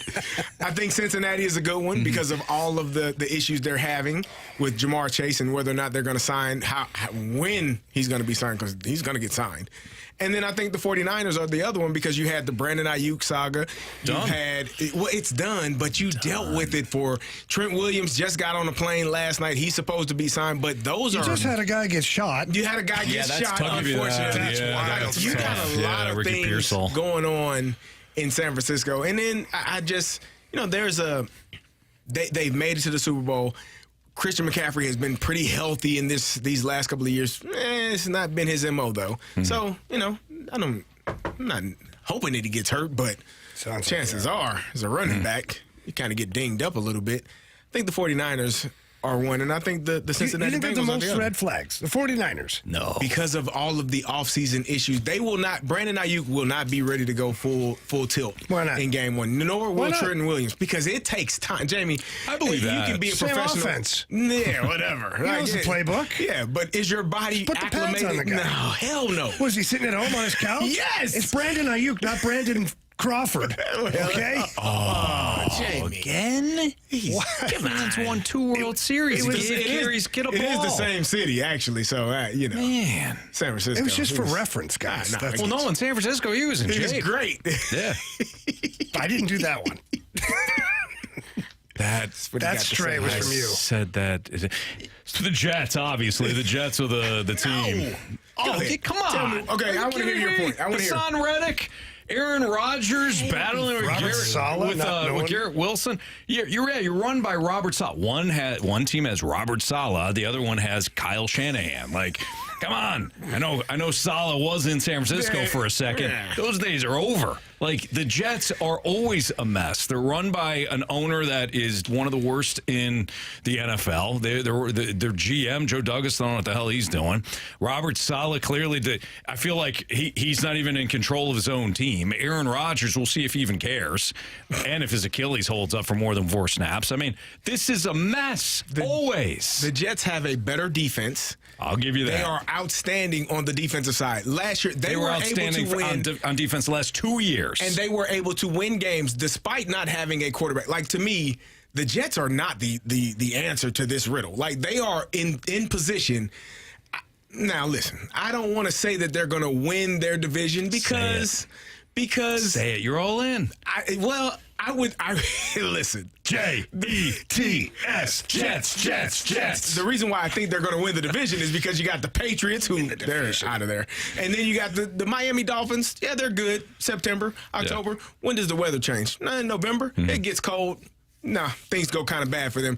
And then you have the Buffalo Bills, who traded away their best player. You don't get better. They're better off without him. No, the hell you are not. I want to hear that nonsense. Or he was a cancer. You know what he did? He caught damn passes. Their 2 top receivers are gone. So how do you get better? They don't have a good running game. I know people love Cook. I'm not a fan of James Cook. I don't think he's an outstanding. I think he's a good running back. He ain't his brother. So I just think that, it's to me, the Buffalo Bills are going to take a step back because they lost Stephon Diggs. The Miami Dolphins, they're going to be a really good team, but once it starts getting cold and they got to travel to places where it's cold weather, they tend to falter. And then you got the New England Patriots, who we know, no offense, Jamie, they're going to finish dead last in the division. Second. Dead last. Oh, in the division? Yeah. In the conference, probably as well. No, I meant in all the NFL. NFL, probably. The Panthers are still in the NFL. That's right. There you go. The Panthers are fine. I think they'll be somewhat improved. No? Nah. What? How? Marsh, so the Bengals, you got me kind of intrigued. Is it just because of the Jamar Chase thing? Well, also, like, losing Joe Mixon. What does that running back group look like? Obviously, what's up? I love the Bengals running backs. Chase Brown. That's your guy. He's a guy. Let's just see how it looks, right? And Joe Burrow, the guy, love him. He's injured a lot. Mm-hmm. So how does he bounce back from injury and just like the vibes, man? Like, I'm a big vibe guy. The vibes just seem super off. And you were not too fond of their team heading into last season. I thought they lost too much. I thought they lost way too much, and I didn't know. Mm-hmm. I didn't think that I thought that the Burrow injury in training camp was going to carry over, and it did. Yeah. So he threw it for like 89 yards in week 1. But when they won 7 games with Jake, like not all with Jake Browning, but a lot of those with Jake Browning, I'm like, wow. I think the coaching staff is pretty good, and if Burrow's healthy, I think they're going to be just fine. So you think they don't have any issues? I've changed. Or last year, you're right.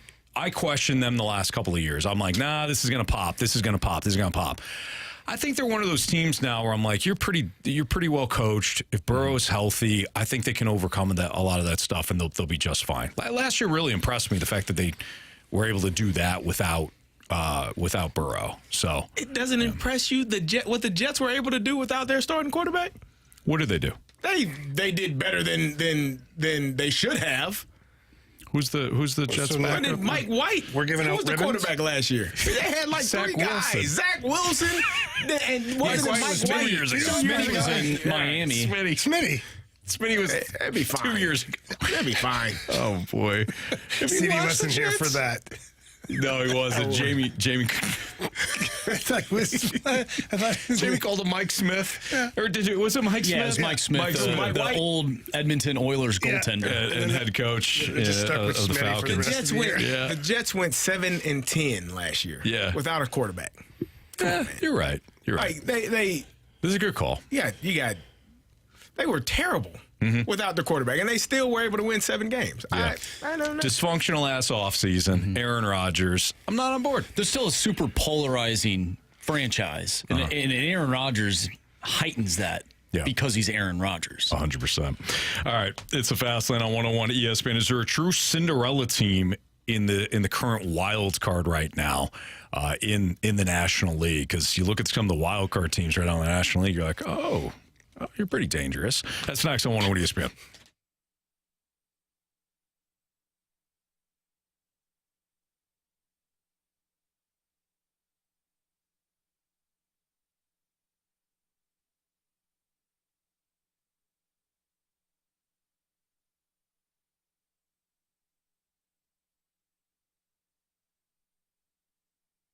Auto Centers Nissan Herculean, they always have great deals going on new and pre-owned vehicles. My wife, Chris, and I, we purchased a Nissan Pathfinder from Auto Centers Nissan. We loved it. We went through the entire process at Auto Centers. We knew they had a wide selection. In fact, they have over 700 vehicles in one location out in Herculaneum at their dealership. We went online. We looked at all of the vehicles they had, certainly ones that fit our price range and ones that fit our family style. And eventually, after taking a couple of test drives, we wound up with the Nissan Pathfinder. I love going down to Auto Centers. The sales environment's fun. The building is still almost brand new. It's a great situation there. It makes it fun to buy a vehicle there. They've got financing options for everyone, whether you've got credit challenges or maybe you're a first-time buyer and you don't really know what you're approved for. They'll find a vehicle for you and ensure that you're going to have it financed and at a monthly payment that a lot of times is a lot lower than you thought was even possible. So check them out online at autocentersnissan.com, or when you head down to Herculaneum, tell them Stalter sent you. But they will find a vehicle for you that matches what you're looking for. They've got great deals. They've got great incentives. They've got the financing options. They give you the 30-day return promise, which is within 30 days. If you don't love the vehicle for whatever reason, you got a little buyer's remorse to it, no problem. Bring it back. They'll refund your money to you, and they'll set you up with something else. But either way, check them out, especially this month with all the great deals that they have going on right now. Auto Centers Nissan at autocentersnissan.com.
right, is there a true Cinderella team in a wild card spot as of right now in Major League Baseball? So what we're looking for is basically the wild card team that you actually believe could upset the apple cart, much like the Diamondbacks did last year, as a true Cinderella. Or is there even a true Cinderella based on the fact that, your wild card teams right now in the National League, Padres, Diamondbacks, we'll let Carey chew all this Carey, food. your thoughts? Braves. Like in the Braves. Why'd you do that? Because he had half a sandwich in his mouth. At least there's no cameras. trying to eat quietly. Yeah. At least there's no cat. Yeah. Oh, well. So much for that. Too late. Anyway, like, could the Braves be a true Cinderella? I don't think so. Loaded. They just... None of these teams are Cinderellas in the National League. Like the Padres? Kind of the point. The Braves could be because of all of the injuries that they've had. Yeah, but look at But their you wouldn't lineup, qualify them as a Cinderella, would you? No, they were a favorite for their division to start the season. Like the Mets almost could be, just based on the fact that they tore things apart. So They did, yep. The Mets, to me, is the intriguing team. And I've said this for quite a while now. When they started to play just a little bit better, and then I saw that stupid video of one of their players singing a song. He's like an artist in the offseason singing this like Spanish "Oh My God" song. And now they play the song every time that they win. Like, this team has something a little bit weird going on there in a good way, because they're not supposed to even be in the picture. Right. They're supposed to be like where the Pirates are right now. Yet they're sitting a half game back. A more expensive version because they still have Alonso and Lindor and Nimmo. They did liquidate a lot of stuff. Yeah, they did. So the Mets, for me, would be that team in the National League, if you could consider that, because they still have a heavy payroll. So is it really Cinderella? Like, Yeah, probably not. It's got to be the Royals, right? Like, if you're looking at both leagues, it has to be the Royals. The Royals won 55 games last year. Yeah. And so right now they have 75 wins. I think that would be the team. If you're talking about a Cinderella from one year to the next, it would be the Kansas City Royals. Because they are. Why do you? What I don't like that pick? I don't know. I don't know why. Because they're 75 and 64, right? Like, I understand what you're saying. But in comparison, really good year. Yeah, no. But there aren't any real Cinderellas going into this season. I think the Royals are the best one. That would be the best option. They probably fit the mold. From where you thought they'd be to where they are now. 100%. If we're just going on like what we're seeing now, that's. Like, they're a good team. Really good? Yeah. They are good. They're a solid team. Now they're backsliding. They've lost 6 straight. And they got Tommy Pham now. Yes, they do. He's leading off for them the other day. Yeah. I think yesterday he was leading off. All the young Michael Walker, Tommy Pham. Yeah. With playoff team in Missouri. Really? Except it's Kansas City. Well, I think this goes to a bigger point of the whole league being too top-heavy. Yes. And that was one of my biggest concerns coming into the year. Remember, I was complaining about that when the Dodgers signed Shohei Ohtani. I'm like, really? Like, boy, I'm excited now, and I get it. There's no cap, there's no salary cap, so the Dodgers are free to do whatever they want. But I thought it created too much of a top-heavy league overall, not just league as a national league. I mean, just Major League Baseball. I don't think there is a true Cinderella. I think it would have to be somebody that snuck into the playoffs and then made a run. Like the Diamondbacks, nobody saw the Diamondbacks doing what they did last year. As Jamie has pointed out, though, the Diamondbacks are actually pretty good. The Diamondbacks were not a Cinderella. They were what they are now. They were a good team. I think last year they were Cinderella, but now, as we look back, I think one of the great points you've made is like they're legit. They didn't just get in. Now, if you squint, and I'm talking Michael Squints Palidorus. I know what you're going to say. 5.5 games. The Cardinals are out 5.5 games. Yeah. And I don't even want to say that all the BS is behind us, but now that they're letting Jordan Walker play, Michael Ciani's back, they've kind of had to crawl through the mud basically all season to finally come up and be like, okay, like this is our team for this next month. Let's see what happens. Could this new version of the Cardinals, now they have some pitchers coming back, could this version maybe be their best version of 2024 that could get them close at the end of the season where we're looking and they're playing at least in the final week? I'm not saying they're going to make a wild card spot, but could they be playing meaningful baseball in that final week of the season? So here's how I picture my Cardinals. Okay, Marshy? Since we have Cinderella, like we're talking about the Cinderella story, let's dive into it. Okay. I watched a Disney movie this weekend. What'd you watch? I watched Mulan. A great film. The Cardinals, being Cinderella, got all prettied up for the ball and everything, and the Prince Charming, or whoever the heck his name was, he comes into the ball, and they start dancing and doing all that stuff. And then when it's time to put the slipper on, it doesn't fit. That's tough. It doesn't fit. No, it did fit Cinderella. No, but it won't fit this. It didn't fit the stepsisters. It won't fit this Cinderella. We're the stepsisters then. Right now we are. Unfortunately. Every time I hear, like when Marshy was talking, I know Jamie looked at my face. My face started getting like a I just thought you sour were eating taste. your sandwich. Nah, I had a sour taste. It was like you ate a dog poop out of a Red Solo cup. After his team lost. For $1 million. no money. No money at all. Lying. No, I'm saying I'm going to find an investor. I'm okay. I don't know that this team has what is the best version. I don't know if we'll ever see that, because what we've seen is what they are right now, a 500 ball club the entire year. Like, that's what they've been. That's what they are. The notion that they're going to go on some historic run, I was thinking about this coming in. Like, we remember the runs because they don't happen very often. Like, they are special moments, but we tend to forget all of the times where no run happened, because that's usually how it goes. Like, you're a 500 team. You usually don't make the playoffs, and you're not good enough to make a run later on in the year. And when those moments, those special moments, when it does happen, you're like, oh, yeah, that was awesome. That felt great. But it doesn't happen often enough to relive or recapture that moment. So I had a sour taste because I was like, I don't expect them to make a run. I don't expect them to win 17 games. They lost yesterday. They won against the Yankees. Yeah, cool. They won against the Yankees. It took 2 of 3. That was a good series. Yeah. Beautiful. And you got smoked yesterday. Yeah, that's tough. I don't know. Huge Soli did ask Marsh, did you get a text? The way you were talking. Oh, yeah. Did you get a text? Sounds like you answered a text, maybe. No. Did you get the you up Let's text? hold on now. Hold on a second. Text? That's No, what you I were didn't doing get this no weekend? damn you up text. Cards? Cards No, on they the line? didn't pay the phone bill. Well, not enough fans at the games. That's why. That money from the TV deal is circling. I do think, though, like this team, if we're looking at this like youth movement, we're starting to see a little bit of that right now. I do think that with this roster, perhaps they could make a push that would look good for 2025. I would see what I see what you're saying. I would love to see, though, and it's not going to happen, but I would love to see the young pitchers also come up so we get like the full. I know what you're saying with the younger guys. Yeah. If those younger pitchers were here too, I'd be like, hell, let's do it. Let's do it. And I feel like the Cardinals are in purgatory right now because they are still on paper, mathematically in striking distance of making the playoffs, but they're doing one thing and they're doing another thing and they're doing it at the same time, and it's kind of not making sense. They've basically said, yeah, we're throwing in the white flag, but they're not bringing up young pitchers to see what they have for 2025. Yeah.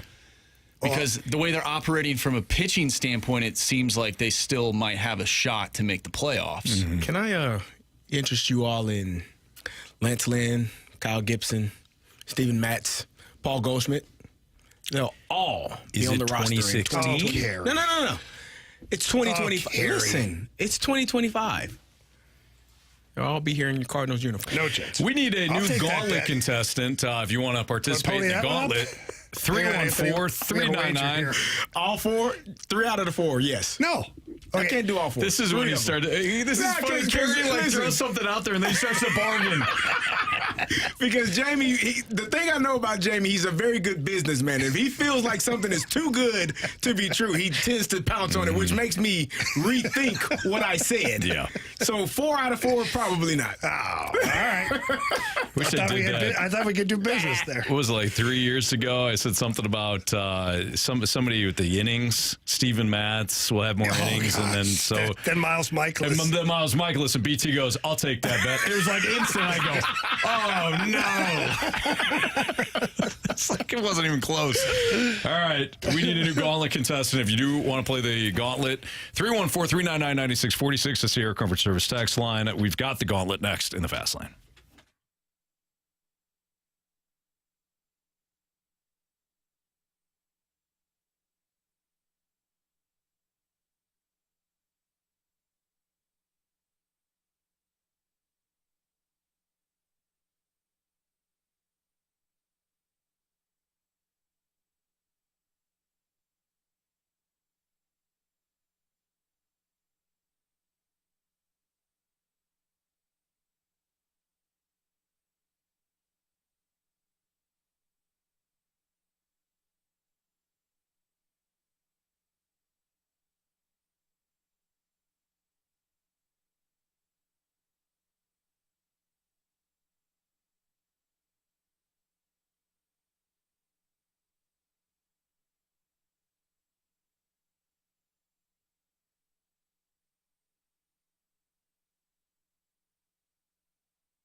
warriors. 4 categories, 1 challenger.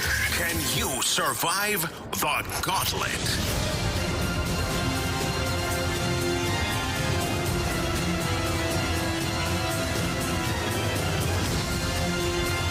Time for the Gauntlet here in the Fast Lane on 101 ESPN. It's 4:03. Your time check is brought to you by Clarkson Jewelers, an officially licensed Rolex jeweler. I was saying 101, while also the time check being 4:03. Yeah. I almost said ESPN 4:03. That wouldn't be accurate. No. We're 101 ESPN. Okay. It'd be on par, but not accurate. No. All right. We have Brian. With our show. Like with us. So at least it's not tickets. Yeah. Correct. Right. Yeah, don't combine tickets and whatever the hell is combined in that one. Hey, Brian, how are you? Hey, fellas, how's it going? Going good, man. Thanks for playing. Is this your first time? First time, man. All right, great. Well, again, thanks for listening. Appreciate you playing. Would you like to take on Marsh, CD, Jamie Rivers, or me? Let's go with Jamie today. Hey, Jamie Rivers. All right. I feel like it's been a while for you, Jamie. Been a little bit. It's been a while. It's been a while. Carey, right on time. All right. All right, Brian. Good luck, bud. Thank you. Same to you. Thank you. All right, Brian, go ahead and tell Marsh to spin that wheel. We'll find out what category you get as Jamie makes his way to the cone of silence. Go for it. Marshy, spin that wheel, man. What are you hoping for, Brian? Hopefully baseball. That'd be my best shot. Okay. Let's find out what you get here. Oh. Is it hockey? Yep. Oh, Brian. Lovely. All right, well, hey, listen. Jamie's due for an L in hockey. Feel it. Hey, really? Blind squirrel finds a nut every now and then. Damn right it does. Absolutely, Brian. I got a good feeling. I got a good feeling about you today. 4 questions, all hockey, all worth 2 points unless you ask for the options. If you ask for the options, those questions are worth 1 point. Are you ready? Yes, sir. All right, here we go. Question number 1. 2011 was the last time the Buffalo Sabres made the playoffs. Which team eliminated them in the first round in 7 games that year? So who eliminated the Buffalo Buffaloes in 2011? First round, 7 games. This will be a layup for Jamie, but I'll need the options, please. Pittsburgh Penguins, Boston Bruins, or Philadelphia Flyers? I don't remember when Roenick was done playing. Let's go with the Flyers. Take a flyer on the Flyers. All right. Final answer? Final answer.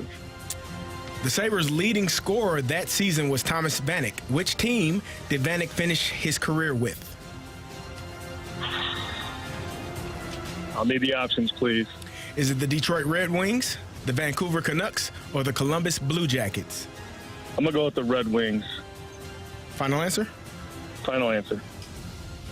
Question number 3.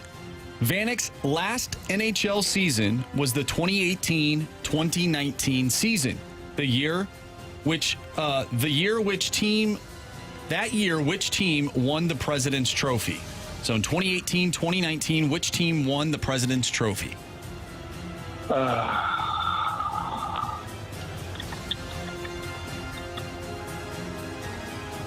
I'll take the options again. Options are the Calgary Flames, the Boston Bruins, or the Tampa Bay Lightning. Let's go Lightning. All right, Brian, last question. Final answer? Final answer. All right. Which any problems? Which team was the last to win back-to-back President's Trophies? Do I double up with the Lightning? I know they had a run.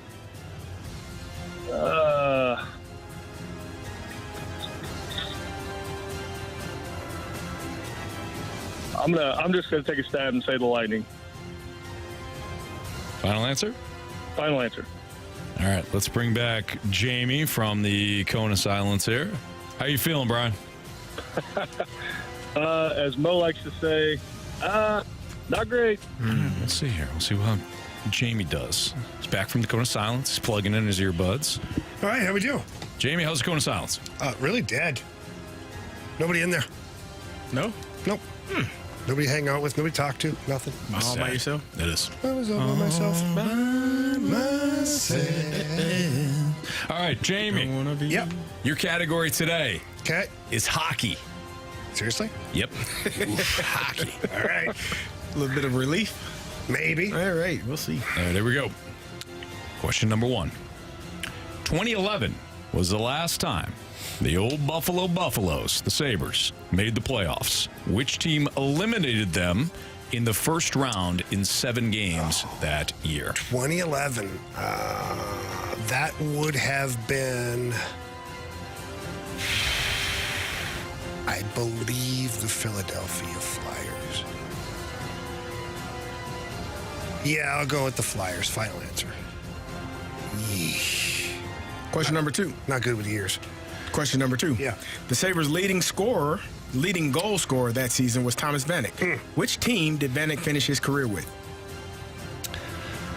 Bounced around a little bit, but I believe he finished with the Detroit Red Wings. I'll go Red Wings. Final answer. Question number 3. Thomas Vanek's last NHL season was the 2018-2019 season. That year, which team won the President's Trophy? I believe that was the collapse of the Tampa Bay Lightning that year. I'll go with the Tampa Bay Lightning. Final answer. Final question. Which team was the last to win back-to-back President's Trophies? Ooh, that one's spicy. I have no idea. Back-to-back. Is it the Lightning? The Bruins? Give me the options. Tampa Bay Lightning. Oh, yes, of course. Boston Bruins. Son of a... Washington Capitals. Oh, wow. So the outliers, the Capitals on this one, because I didn't say them to begin with. The last team. I'll go Washington Capitals. Final answer. All right. Let's go over these today. Brian, Jamie. We'll go right in order. 2011 was the last time the Buffalo Sabres made the playoffs. Which team eliminated them in the first round in 7 games that year? Brian, you said the Philadelphia Flyers. Jamie, you said the Philadelphia Flyers. Correct answer is the Philadelphia Flyers. But Jamie did not need the options. Jamie's got a 2-1 lead over Brian. The Sabres' leading goal scorer that season was Thomas Vanek. Which team did Vanek finish his career with? Brian, you said the Detroit Red Wings. Wow. Jamie, you said the Detroit Red Wings. Correct answer is the Detroit Red Wings. But Jamie did not need the options. He's got a 4-2 lead over Brian. Vanek's last NHL season was the 2018-19 season. Which team won the President's Trophy that year? Brian, you said the Tampa Bay Lightning. Jamie, you said the Tampa Bay Lightning. Correct answer is the Tampa Bay Lightning. But no. Jamie did not need the options. Oh, boy. He's got a 3-point lead. Gosh. 1 question to go. Which team was the last to win back-to-back President's Trophies? Brian, without the options, said the Tampa Bay Lightning. It's a good call. Jamie, with the options, said the Washington Capitals. Correct answer is... Well, it's the Washington Capitals. Brian. You have chosen poorly. You lose. Not today. Brian, here's the good news. You got 3 out of the 4 correct. Bad news is Jamie got all of them correct. Didn't need the options on 3 of them, and he wins 7-3. Sorry, he's a savant, man. Congratulations. You worried about the hockey one going in, but I liked your attitude throughout, Brian. So we appreciate you listening, man. Thank you. All right, man. Love you guys. Enjoy it. Appreciate it. Brian. Thanks, Have a good one, buddy. Have a good one, bud. All right, nice, Jamie. Nice job, man. Well done. I worry about the years. I'm not good with the years.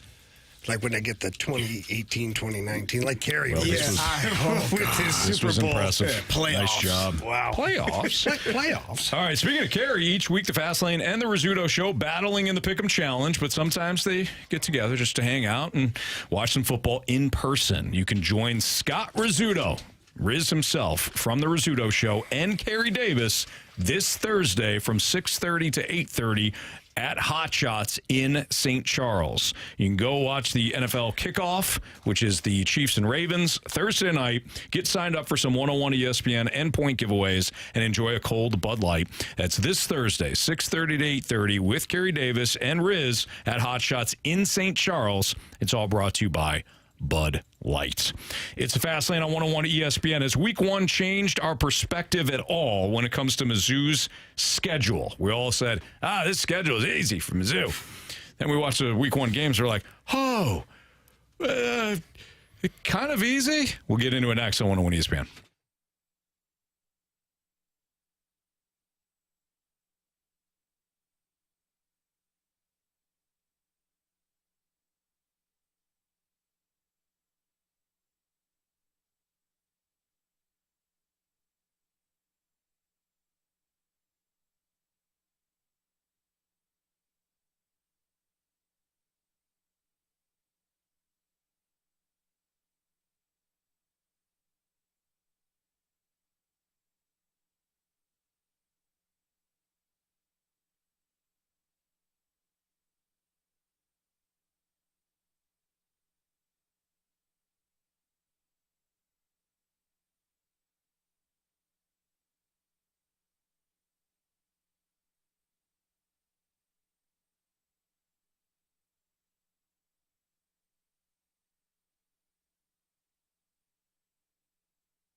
So one of the things that we really liked about Mizzou's prospects of making a deep run in the playoffs was the fact that they had a pretty light schedule. And when you looked at it, you're like, okay, win. I don't know about you guys, but watching some of these teams over the weekend, you're like, oh, well, it should be a win. But, Boston College went into Tallahassee last night. I don't know if Florida State's any good, but they're still ranked. They were still ranked 10th. Last night. Now they lost to Georgia Tech, and had they not played in week one, whatever. Even with that, Boston College was a 16.5-point underdog. Yeah. They went right into Tallahassee and took it to them. That game really didn't feel like it was in doubt. Vanderbilt, again, same deal. I don't know how good or bad Virginia Tech is. They were a 13.5-point dog, Vandy was. And they jumped out to a pretty sizable lead, held on in the second half, wound up kicking a long field goal, won it in OT. Vandy might be a little bit more competitive. It's only week one, but that's all we have to go on right now. Yeah, but I look at the schedule. I just pulled it up. Boston College. So all these are to be determined, right? Mm-hmm. We don't know what they really are, but they just had a big win. Boston College, Vanderbilt, then you get A&M. Yeah. I know A&M lost to Notre Dame, but they made a game of it. Mm-hmm. It wasn't a handover for Notre Dame just to roll over A&M. No, I think A&M might be a little overhyped. Maybe. I know it's Notre Dame. Notre Dame's defense is legit, and Riley Leonard's legs. That's all they needed. The defense and Riley Leonard's legs. I watched that Texas A&M game at College Station. I'm like, really? This is all you got there, Aggies? Maybe they'll improve. But like you said, I still don't BC, think you can't go looking past opponents right now. You're right, especially not Auburn. Well, I think if you're Missouri and you have ambitions and thoughts of being a college playoff football team, you can't lose those games. No. You have to beat Vanderbilt. You have to beat Boston College. You should, Buffalo is up next. There should not be a game. And then you got UMass and Texas A&M crunched in there. That's a team. This is a team that has aspirations, a fan base that has aspirations of not only making the college football playoffs, but also making a run at the SEC championship, being the best team in the SEC, which would put you as one of the best teams in the country. It doesn't matter what Boston College does. It doesn't matter what Vanderbilt does. And before Mizzou fans, Carey's hating on. I said the same thing about Illinois a couple of years ago. Illinois was 7-1 going into, I think, Michigan State, where Michigan State had suspended half of their damn team. Mm-hmm. At home, we lost. Going into Purdue, should have beat them as well. We lost. Going into Michigan, at Michigan, should have beat them. We had them on the ropes. Lost. So if you have aspirations of winning your conference and being one of the top teams in the country, you can't lose to Boston College at home. Yeah. You can't lose to Vanderbilt at home. No, you're right. Even though they have played well. And again, I don't know what Florida State is because what Boston College did last night. They're not good. We know. Florida State's not good. I think they are. I think the quarterback position might be holding them hostage right now. Either way. Unfortunately. That's two devastating losses. Even if they make the change of quarterback and they start to get a little bit better, Florida State's not a good team. I don't know what Virginia Tech is, but Vanderbilt winning against Virginia Tech, just seeing the names, you're like, oh. Because you always expect Virginia Tech to be a really good team and Vanderbilt not so much. But again, you got both of those teams. And let's not look past Buffalo. You don't want to overlook any opponent. But you should not have an issue. Missouri has too much on their team, both offensively and defensively. They should not have any issues against the Eagles of Boston College or what is Vanderbilt's name? Commodores. Yeah. 64s. They shouldn't have an issue. Should be good. You're absolutely right. Their first test, to me, will probably be against Auburn. And the reason, again, why that is going to be the test, because you got Alabama the following week. Mm-hmm. Do not look past Auburn. But you should be 5-0, 6-0 going into that game. Still, though, again, watching these teams over the weekend, it's not... It can make you nervous. Certainly. Yeah. Yeah. You're looking at the schedule, and you're like, okay, well, that should be good. It's fine. And then, again, maybe these opponents we underestimated maybe what they are. Yeah. After 1 week. All right. How does Mizzou stack up against some of the nation's best teams in week one? This is the other kind of interesting conversation as you look at what, again, just 1 week, coming off the 1 week. To me, Georgia's in a class all by themselves. Mm-hmm. People may not have been overly impressed by what they did because they only scored 6 points. It was 6-0 heading into halftime. To me, though, Beck got rolling. The skill position players are incredible. The O-line is experienced, and that defense is nasty. Georgia's is completely in a category all to itself. Number 4, Texas against Colorado State. It was 52-0. They got to go into Ann Arbor this weekend. I expect Texas to win. Texas looks like a bit of a wagon. I thought Alabama, again, 63-0 over Western Kentucky. You can't really judge based on the opponent, but I thought Alabama looked fast, man. I was telling you guys at the start of the show, offensively, defensively, the backups, everything. When you look at like some of the top teams in the nation, even though Mizzou just played Murray State and you really can't grasp, how good they are at this point in the season, what do you guys think about them stacked up against the other top 10 teams? Well, on the surface, I look at Mizzou, and I think that they are competitive with Notre Dame, Penn State, Michigan. That's your top 10, right?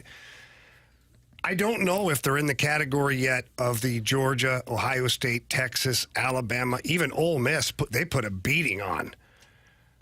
Oregon, maybe Oregon's another team too. So I'd say 4 out of the top 10 teams, I feel like Mizzou is right there or better than them. Yeah. The rest to be determined. We didn't even talk about it. The USC LSU game. That was Sunday. That was Sunday night. Mm-hmm. Lane Kiffin has been one of those coaches where a lot of people are like, you're overrated, you're overrated, you're overrated. That dude gets the most out of his quarterbacks. His offense is always very good. And I'll tell you what, USC defensively, and we'll get into that because that game ultimately screwed me with Jamie at the board. Congratulations to Brandon. Lincoln Riley. Yeah, sorry, what did I say? Lane Kiffin. He said Lane. I said Lane Kiffin. I apologize. He was there at one point. Did you say Ole Miss? Ole Miss. I said Ole Miss laid a beating. Anthony, you're probably thinking of Lane Kiffin trolling Brian Kelly for LSU losing another week one game. Yeah, there you go. Thank you. Good catch. Yeah. Lincoln Riley's often, accused kind of being overrated. Mm-hmm. This guy wins 10, 11 games every year. He's got a great offense, and I thought USC for the first time in I don't know how long actually looked like they could tackle somebody. Yeah, I mean their one safety came up and laid a thumping on LSU's running back. I thought that was a pretty sound game out of USC. That's probably on Sunday night. That's probably been the knock on Lincoln Riley is he always has great quarterbacks. He'll get your quarterback the Heisman or get him close to it. But defensively, do they want to tackle? Do they want to play sound defense? If they don't, they're going to get blown out. You have to make a little bit of a shift now that you're in the Big Ten if you're Lincoln Riley because it's not the run and gun, pass the ball around. They're going to be running the ball at you, and they're going to be hitting you in the mouth. Yep. So what do you want to do? Or are you able to stand up in that world defensively? That's going to be the biggest test for him, and to be able to do it in game one obviously shows that they're trending in the right direction. I wanted to go back to the Mizzou topic real quick because you were saying there are 4 other teams in front of them that are in the SEC. You got Georgia, Texas, Alabama, and Ole Miss. Mm-hmm. I think that, for me, again, if Missouri has aspirations of being one of those elite teams, I think Ole Miss is going to be really good this year. They lost a couple of games last year, close, nail-biting games, and I thought they were right there. Lane Kiffin, who you just were talking about, is one of the most intelligent football coaches. You may not like his personality. He may be annoying and childlike to some people, but when he do X's and O's, he's top tier. So is Mizzou able to get over that hump of getting in front of those 4 other SEC teams? I think that's going to be all season long kind of the thing to pay attention to and watch. But I love it for Missouri because they have everything in front of them. If you wanted to have a season where you could have all things come together, this is the year for Mizzou. No, you have no excuses. There is nothing else you can pinpoint and say, oh, man, right. Well, we got this. No, It's all in front of you. Every team you want to beat or be in front of, go take care of your business, and there will be no excuses. And maybe you're playing in the SEC championship game. Mm-hmm. No excuses. There's nothing that should be able to stop you other than you. Yeah, you're good. You're right. I mean, if we're going to talk about them being good and talking about their program on the rise and all that, you're right. They put it all together now. Now it's time to execute. All right, I just said I didn't want to gloss over. Congratulations to Jamie. And Brandon. Yeah, Brandon Jamie's wound up drafting Jamie. A bone to pick because when I came in here that day last week and I asked Jamie, what the hell are you doing? This was pre-show. He was like, oh, what are you talking about? I'm working. I'm like, no, you're doing something and I don't like it. And what he was doing was putting together an 8-leg parlay that won him bet the board. Yeah. I felt it in my spidey senses with tingling. I knew, and I lost by 1. Is that right? Did I lose by 1? I think so, yeah. Why are you mad, Carey? I'm bothered. He's a competitor. He's a competitor. But to pull together an 8-leg, I give it to you because that was amazing. Incredibly impressive. I told you guys in the break, and I'll tell the listeners too, I had been waiting like days to find a day that made sense to try and put something together. And that was the day I saw the money lines were lined. Everything just seemed to line up. Now, of course, it's a massive luck. 8 legs, man. That's unreal. But it all kind of made sense. You did the homework, though, man. Yeah, I did. And Carey didn't like me doing homework. I didn't like it. I was so I looked over my shoulder. I said, what the hell are you doing? He's like, I'm working. Nah, you're doing something that I don't like. I was working. I just felt it in my bones. It was going to come back and bite me, and it did. Yeah. Good job by you. I appreciate it. Still Carey, bothered. So, yeah, Carey. Well, Carey and I are battling. We were tied all month, and it looked like it was going to come down to Carey and I, but Jamie threw the Hail Mary in there. Wound up being an flutie Hail Mary. 8-leg one. Hail Murray. And he nailed it. So if you want to draft Jamie for Bet the Board this month, you can. We are going to draft new Bet the Board contestants. So 314-399-9646, the Air Comfort Service text line. So just text in BTB or Bet the Board if you haven't played. You'll have an opportunity to draft one of us. And that LSU USC game, it came down to that. Yep. Because so we all get one parlay per month. Jamie used his last week. I saved mine, and I put together a 5-leg one because I had to figure you were going to hit both of yours. I couldn't just do like 3. No. I had to figure Jamie had 2 plays on Friday. I put together a 5-teamer, which would have, if I won, I would have won the whole contest. And we were all texting throughout the weekend. I had 2 games on Friday. I hit those. I had 2 games on Saturday. I hit those. And it came down to the USC-LSU over. And both teams decided to play defense. 10-10 at halftime. I was rattled. I was rattled, but I also at the same time, I was texting you on the side sometimes, and then the group at other times. I was like, this is the drama I didn't know we needed. Or the suspense I didn't know we needed. Well, you thought the number was 49.5 too, or something like that. It was 60-something. Oh yeah, it was 49.5, and I'm watching these guys are at 40 points. I'm like, and he's like, nah, dude, check it again. Yeah, it's at 60-something. I was like, oh, sorry. That's why Marsh is like, we need more football. I go, we need like 5 overtimes. No, so congratulations to Brandon. If you want to have an opportunity to take Jamie or draft one of us, fantastic. Again, we'll do our new draft for Bet the Board for the month of September. There's one player that if you look at his recent game log, you could say, well, this is another misstep by Mo and the Cardinals. We'll tell you who that is next on 101 ESPN.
Jamie Rivers, Anthony Stalter, and we called our guy Stewie. And one of the things that we love about Stewie is that he always talks about opportunity for our listeners. So, Stewie, let's talk opportunity today. Opportunity is you have to recognize it and take action. If you don't take action, you'll never get an opportunity. Sitting at home, not doing anything, doesn't allow you to earn money to go ahead and enjoy the things that life offers. So we're giving you an opportunity. The opportunity is to refinance for free at lower rates. Now, if you wait till the Federal Reserve makes their announcements, you may be unpleasantly surprised. Even if they cut interest rates 0.25%, the markets have already adjusted for that. If they don't like what the Federal Reserve says, rates may actually pop up. And we're seeing some of those adjustments happen right now. A veteran called me and said, hey, I want to do a refinance. We say we can go from one VA loan to another VA loan, no closing costs at all, and save you a lot of money. He said, how much money? I said, $600 a month on the payment for free, won't cost you a dime. At first he said, you know what, let me think about it, waits a couple days. Before he knows it, he calls us back. We're still doing the loan, but now he's only saving $520 because the rates went up. He's grabbing it while he can. He said, I should have, I could have, but I didn't. I'm going to do it now. If rates get lower later, we can always refinance it again for free. So take advantage now. Take the opportunity now to improve your life and save that money before you lose that option. Yeah, and this is exactly, Stewie, why we tell people to give you a call because, one, you're always thinking of them. You're always trying to save them money. And you always tell us, too, don't procrastinate. So I'm going to tell our listeners right now, don't procrastinate. Call Stewie. His personal cell phone number is 314-324-4440. 314-324-4440. If you can't remember that, you can always Google the Megalone. Thanks, Stewie. Have a good night, guys. NMLS number 226715.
ESPN Sports Center.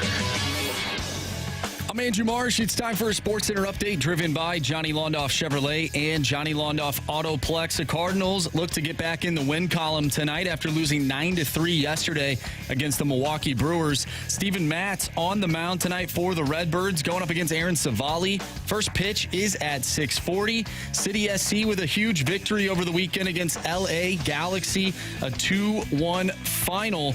And the St. Louis Blues, Torey Krug will undergo surgery on his left ankle and will miss the entire 2024-2025 season. We talked about that earlier in the show. We've talked some Mizzou football. If you missed anything from today's show, make sure you go to 101ESPN.com or check out the free 101 mobile app. Just head to the podcast page. You'll find all of our interviews and full shows there. And it's all brought to you by Dobbs Tire and Auto Centers.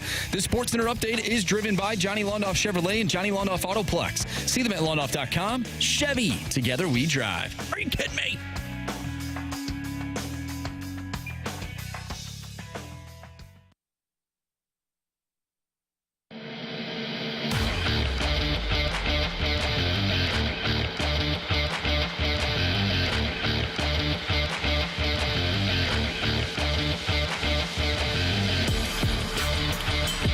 All right, before we get into our next topic, we're drafting for the month of September for Bet the Board, and we've got Jacob on the line right now. What's up, Jacob? Not much. How about yourself? Doing great, my man. Thank you for playing. You'll have an opportunity to draft first. So you got the whole board. You got Marsh, Carey, Jamie, or me. Who would you like? I think I'm going to have to go with you, Anthony. Yes. Won't let you down. All right? Let's win this thing. Thank you. Jacob, thank you, man. We appreciate you playing. And we got football back, too, so we got plenty of options now. Yeah, it's been exciting. Good man. All right, Jacob, I appreciate you. Thank you. All righty. Thank you. All righty. There we go. So if you want to play Bet the Board, draft one of these guys, you can. Give me a 10-leg parlay. Started off first. This is what happens. Carey's going to get emotional here. Certainly would be a heck of a First day, 20 leg. Yeah. I'm going to bury all these guys right away. He might be on tilt this whole month. Yeah, he might be. I was doing really well. I was bothered when I was like, what'd I miss? I was out on Thursday. Jamie like, I hit my 8 leg. I'm like, are we sure about this? Did anybody check we verify? this? That was Carey's best month, too. I even brought it in case you wanted to. Well, here's the reason. When I left on Wednesday, you said it was 7. No, and then but I added Goldie on it. See? He hit it. It was legit. So, Marsh, you had pulled some statistics on a Cardinals player that they had to give him opportunities. Riley O'Brien, since returning, well, why is he important?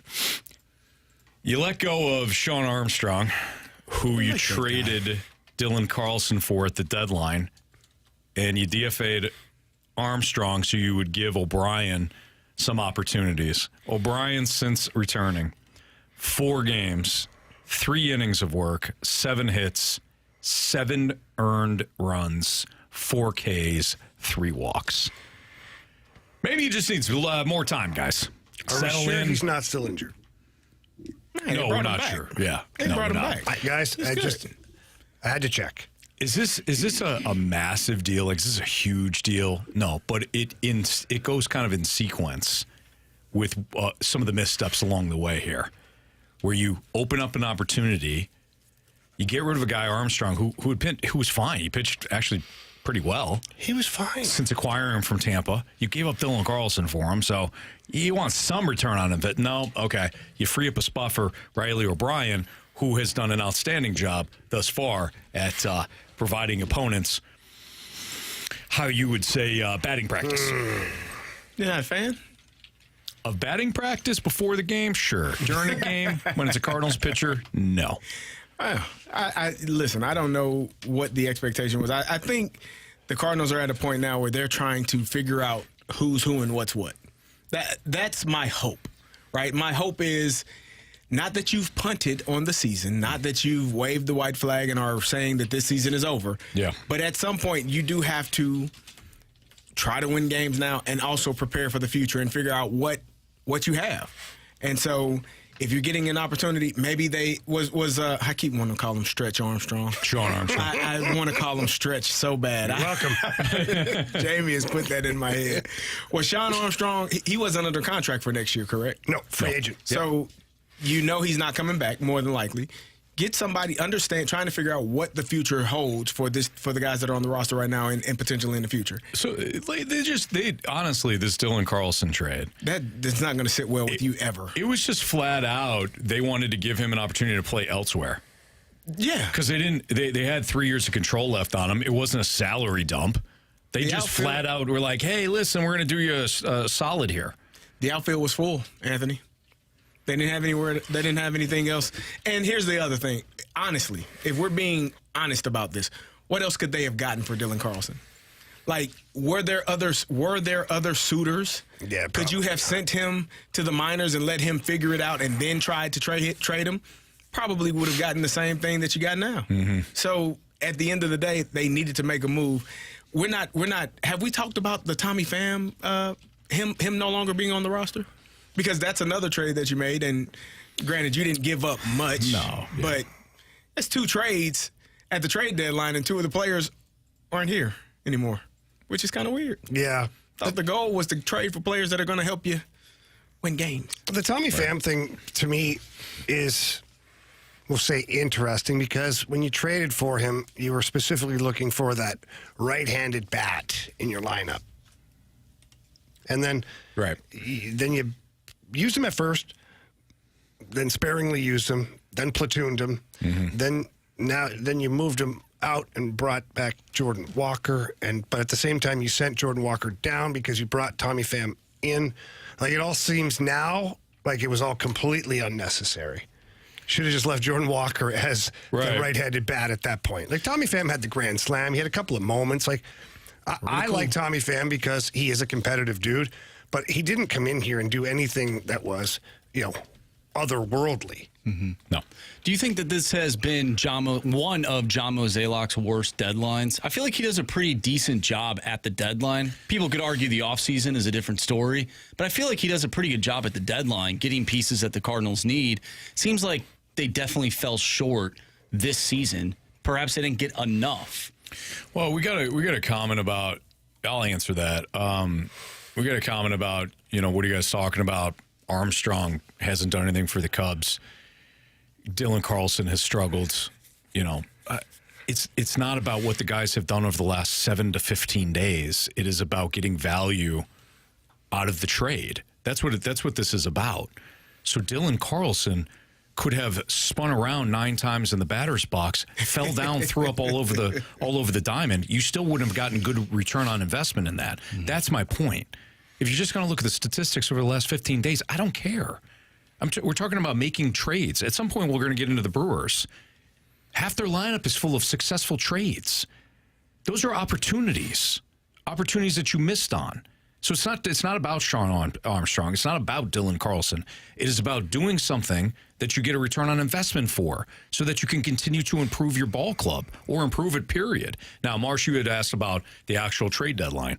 You gave up Tom. I won't be a hypocrite. I was fine with the deal at the time. I thought Mo did a really good job with the Eric Fetty deal. Pham was the throw in. Okay, cool. Mm-hmm. You got Fetty. Fetty was pitching very well, and then you got him for next year too, and you had to get up Tommy Edman. You had a surplus. You dealt from a surplus. So I'm cool with that trade. I didn't get the Dylan Carlson one. I said that morning, in fact. Remember, I was like, let him rot in Memphis. I'm not going to trade him for nothing. Mm-hmm. This is why. But ultimately, did he fall short? I think he had, Carey, to use one of your favorite terms, I think he had an uneven trade deadline. That's my thought on that. That's my opinion overall. Okay. All right. It's Fastlane on 101 ESPN. Let's do the Sports Six Pack next. If you got a question for us, 314-399-9646, the Air Comfort Service text line. Text in. We'll do our Sports Six Pack next.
the question. It's time for the Fast Lane to answer your sports questions. I want to ask you a bunch of questions, and I want to have them answered immediately. Asking me all these weird questions. Answer the question. Answer the question. Answer me! The Sports Six-Pack is now.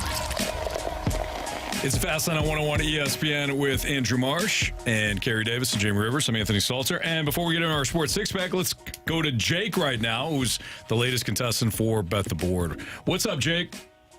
How you guys doing? Man, we're doing great. We appreciate you playing. So Jacob took me. I'm off the board, but you got Marsh, Carey, and Jamie. Who would you like to go with? Well, I mean, no offense to Jamie or Carey. Those two guys are just terrific at what they do. Absolutely. But, Andrew Marsh, let's ride. Let's do this thing. Let's ride. Broncos country. Let's ride. Oh, my God. Vikings, let's go. That didn't go well.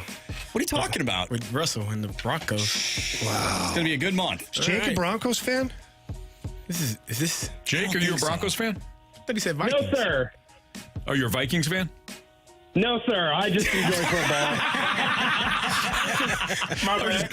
Keep going, Anthony. Just keep going. Eventually we'll get to one of the 32 teams you like. Yeah. Yeah, well, you know what? Whichever team is on my my ticket for my bets, that's who my favorite team is that week. There you go. And very good now, point. whatever Makes sense. Whatever team that Marsh takes and Bet the Board. So, all right, Jake, we appreciate it, man. Thanks. Yeah, you fellas have a great day. You too. Thank you. All right, so there you go. Jacob took me. Jake took Marsh. Go ahead, Marsh. Fire it up for what do we got here? Sports Six-Pack. Question number one. I get it. Don't worry. Me too. Where am I? From the 314, am I the only one who thinks the Blues will perform above expectations this season? No, I don't think so. I think expectations are somewhat realistic right now. I think that people feel like the Blues will be better than they were last year and certainly better than they were the year before. Now, ultimately, what does that mean? Does it mean they're a playoff team? That would be nice. But I don't think that there's only one person that thinks they're going to achieve more than what they're capable of doing. I think that it's going to be the young players.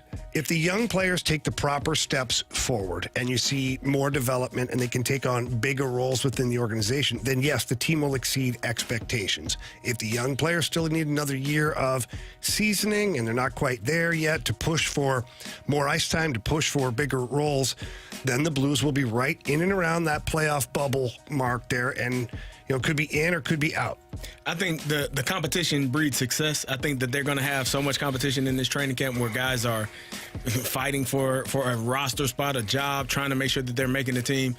And I think that makes the team the best version of itself. You get the best players on the ice, the best player on the field, whatever sport it is. And I think that they will be better. I think it should be a really good season for them. And I'm excited to see some of these younger players get an opportunity, to really step up. Matthew Kessel, I thought he did outstanding. He's done outstanding. I want to see more of him, see what he's able to do, kind of take this next step forward. And I'm hoping Robert Thomas, I think he can become one of those superstar type players. I want to see him take that next step as well. Yeah, it's going to be a lot of fun. And going back to the Broberg kid, Matthew Tkachuk was on the Cam and Strick podcast here recently and had a chance to listen to that, driving back and forth there from the lake. And Matthew Tkachuk, unsolicited, gave a rave review of Broberg, said that this kid's really good, man. He's like, he played against him a lot throughout the final, said that he's not like a mean guy like a Chris Pronger, but he's 6'4", takes up a lot of ice. He's got a good stick defensively.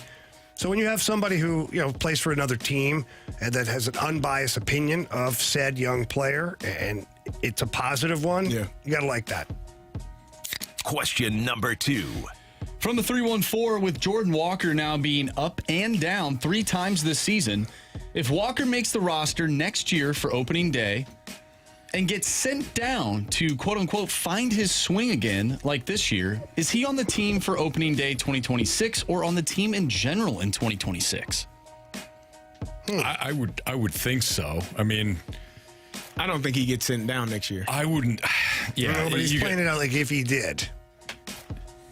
Okay, I see. If he does get sent down for whatever reason, because of poor play, I would have to say no, and I would say no. And I would think it would be partly him wanting to get the hell out of here as well. Well, that might be the biggest thing. It might be that, yeah. At some point, as the player, you have to feel like you have some control over, your process and your own destiny. Like, you want to be able to say, hey, you know what, this ain't it. This ain't working out for me. Mm-hmm. Let's go. Let's figure out if I can find a way to get the heck up out of here. Right. I mean, if we just, they're two different players, but if you go on the whole, like what happened with Dylan Carlson, he eventually wound up being a fourth outfielder. Like, he came into this year, they viewed him as a fourth outfielder. So once they were happy with the progress of like Siani, they decided, all right, you no longer have a role within our organization, and they traded him for virtually nothing. So if that's the case, take the virtually out at this point. Maybe it really was nothing. Yeah, it was nothing. Jordan, you're right. So they traded him for nothing. Jordan Walker, going in 2026. At that point, maybe it's still, he's got a limited role, and then they trade him to Tampa for a reliever in 27. And DFA that guy. Yes. If history's any indication, that's exactly what's going to happen. Yeah. Marsh, you want to do one more? Yeah, let's do one more. Right. Question number 3. From the 573, do you think that Mizzou has a legitimate chance to move into the top 5 this season in the rankings? Ooh. Yeah. You beat Alabama. If Alabama is still top 4. You beat Oklahoma, who probably is going to be a top 10 team by the time you get to them. Like, I think Oklahoma has a good chance of continuing to go. But they wouldn't leapfrog Oklahoma. They're in front. They're in front of them right now. Sorry, they wouldn't. I don't think they would move up too far if they beat Oklahoma. Well, if Oklahoma is in the top 10 when they play them, by the time they get to Oklahoma, if they're in top, that would mean Oklahoma has beaten Tennessee. They have beaten Texas. Like, gotcha. I think if you are able to beat those teams on your schedule and have two or three top 10 wins versus those opponents, you're a top 4 team. Yeah, you're right. Yep. Well said. Absolutely. Yeah, it's all about the wins at that point. You can certainly get into the top 5 with a couple of key wins. Absolutely. All right, it's the Fast Lane on 101 ESPN. We'll carry over our Sports Six-Pack. We'll continue it next in the Fast Lane.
question. It's time for the Fast Lane to answer your sports questions. I want to ask you a bunch of questions, and I want to have them answered immediately. Asking me all these weird questions. Answer the question. Answer the question. Answer me! The Sports Six-Pack is now.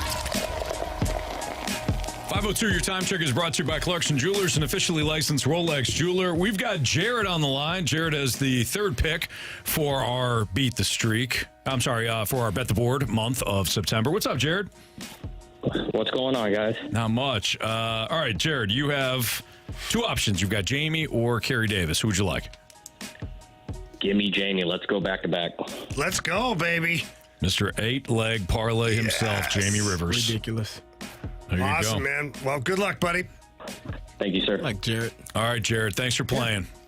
No problem. You guys have a great day. You too. Thank you. What'd you say? You don't like Jared? No, I didn't say anything about Jared. What'd you say? Jamie, ridiculous. I thought you said, I don't like Jared. That's exactly what I heard. what I heard. Play the tape back. Yeah. I'm actually serious. I thought you said, I don't like Jared. That's what I heard, too. I don't like Jared. That's not what I said. I don't like you dogging on my teammate. Nah, I'm not dogging on your team. I'm dogging on you, sir. I'm not dogging on my teammate. I'm dogging on you. You dog on me all you want, okay? It's also a teammate. Don't pick on my teammate. I did say that, didn't I? Yeah. On good. your teammate. My teammate. My teammate. All right, Andrew Marsh. Let's continue our Sports Six-Pack now. Question number 4. From the 618, wondering how significant this Torey Krug injury is. I know he's going to get surgery, but could it be career-ending? How common is it? Well, it's, I don't know how common it is. It's a bad injury. I mean, when you're skating, that ankle is always, flexing, it's bending, it's turning. It's a huge part of the mobility of any player. Let me put it this way. I don't think it's a great thing. Now, the surgeons are, these people are unbelievable at what they do. And maybe it's a situation to where after the surgery, it actually helps him, because I don't really know exactly what's going on. And they haven't given me the medical report, nor will they ever, for that matter. But if it's been something that's nagging that can make him feel better, or he gets better mobility with it, or less pain, that could be a good thing. But anytime you're going in for a surgery, you got to be careful. There's things, you're disrupting things. And if for some reason this doesn't go the way it was supposed to go, the ankle's an awful injury to have. I think in any sport, quite honestly, but in the sport of hockey, where you're bending all the time, specifically as a defenseman, you're skating backwards, the way you're leaning on your skates, it can be problematic. Yeah, I mean, I think any sport as well. Planting and pushing off of an ankle, whether you're, a running back or receiver, if you're an offensive lineman and people are leaning on you, you're leaning into them. Basketball, obviously, jumping and cutting as well. It's anytime you have to have a surgery, and also the later on you are in your career, the more the surgeries start piling up, I don't want to say the less likely it is to return as healthy. And that's why Anthony was talking about our guy in New York with the Jets. But anytime you start having lower leg surgeries and trying to recover, it becomes a little bit harder. And you don't want your ankle to bend too much, because then you're known as a bender. And you never want to be called a bender in hockey. Ankle bender. It's mostly when the ankles bend inward. Yes. That sounds terrible. That means you can't skate. It means you can't skate. It means you're not a good skater. Really? Was there ever a player that you played with that you would give crap to if they just took the tape and just rolled their ankles all the way up? I've seen that before. So there was a guy we played in the minors. His name was, he played in the NHL too, Francis Lassard. He's a tough guy. And he was tough. He could throw him. But he would put a roll of tape around each ankle. I don't even know how he skated, nor do I understand how he still had blood flow to his feet. But I would make fun of him every single time we played against this guy. I'd be like, if you're that bad of a skater, go pick another sport. It was just and just pound. It must have taken him 10 minutes to get it off his damn feet at the end of the game. To keep his ankles from going in? I don't know the purpose. He wasn't a great skater, okay, I'll say that. But he wasn't incapable of skating. Yeah. He could skate. I think I would argue he probably would have been a better skater if he took all that crap off. Because it made it like ski boots. You ever walk around like downhill ski boots? Yep. It's kind of an awkward feeling, right? Like, can't really. That's what he looked like skating out there. He's like, had no ankle flexion at all. Is skating one of those things that you either have it or you don't? Yes. Really?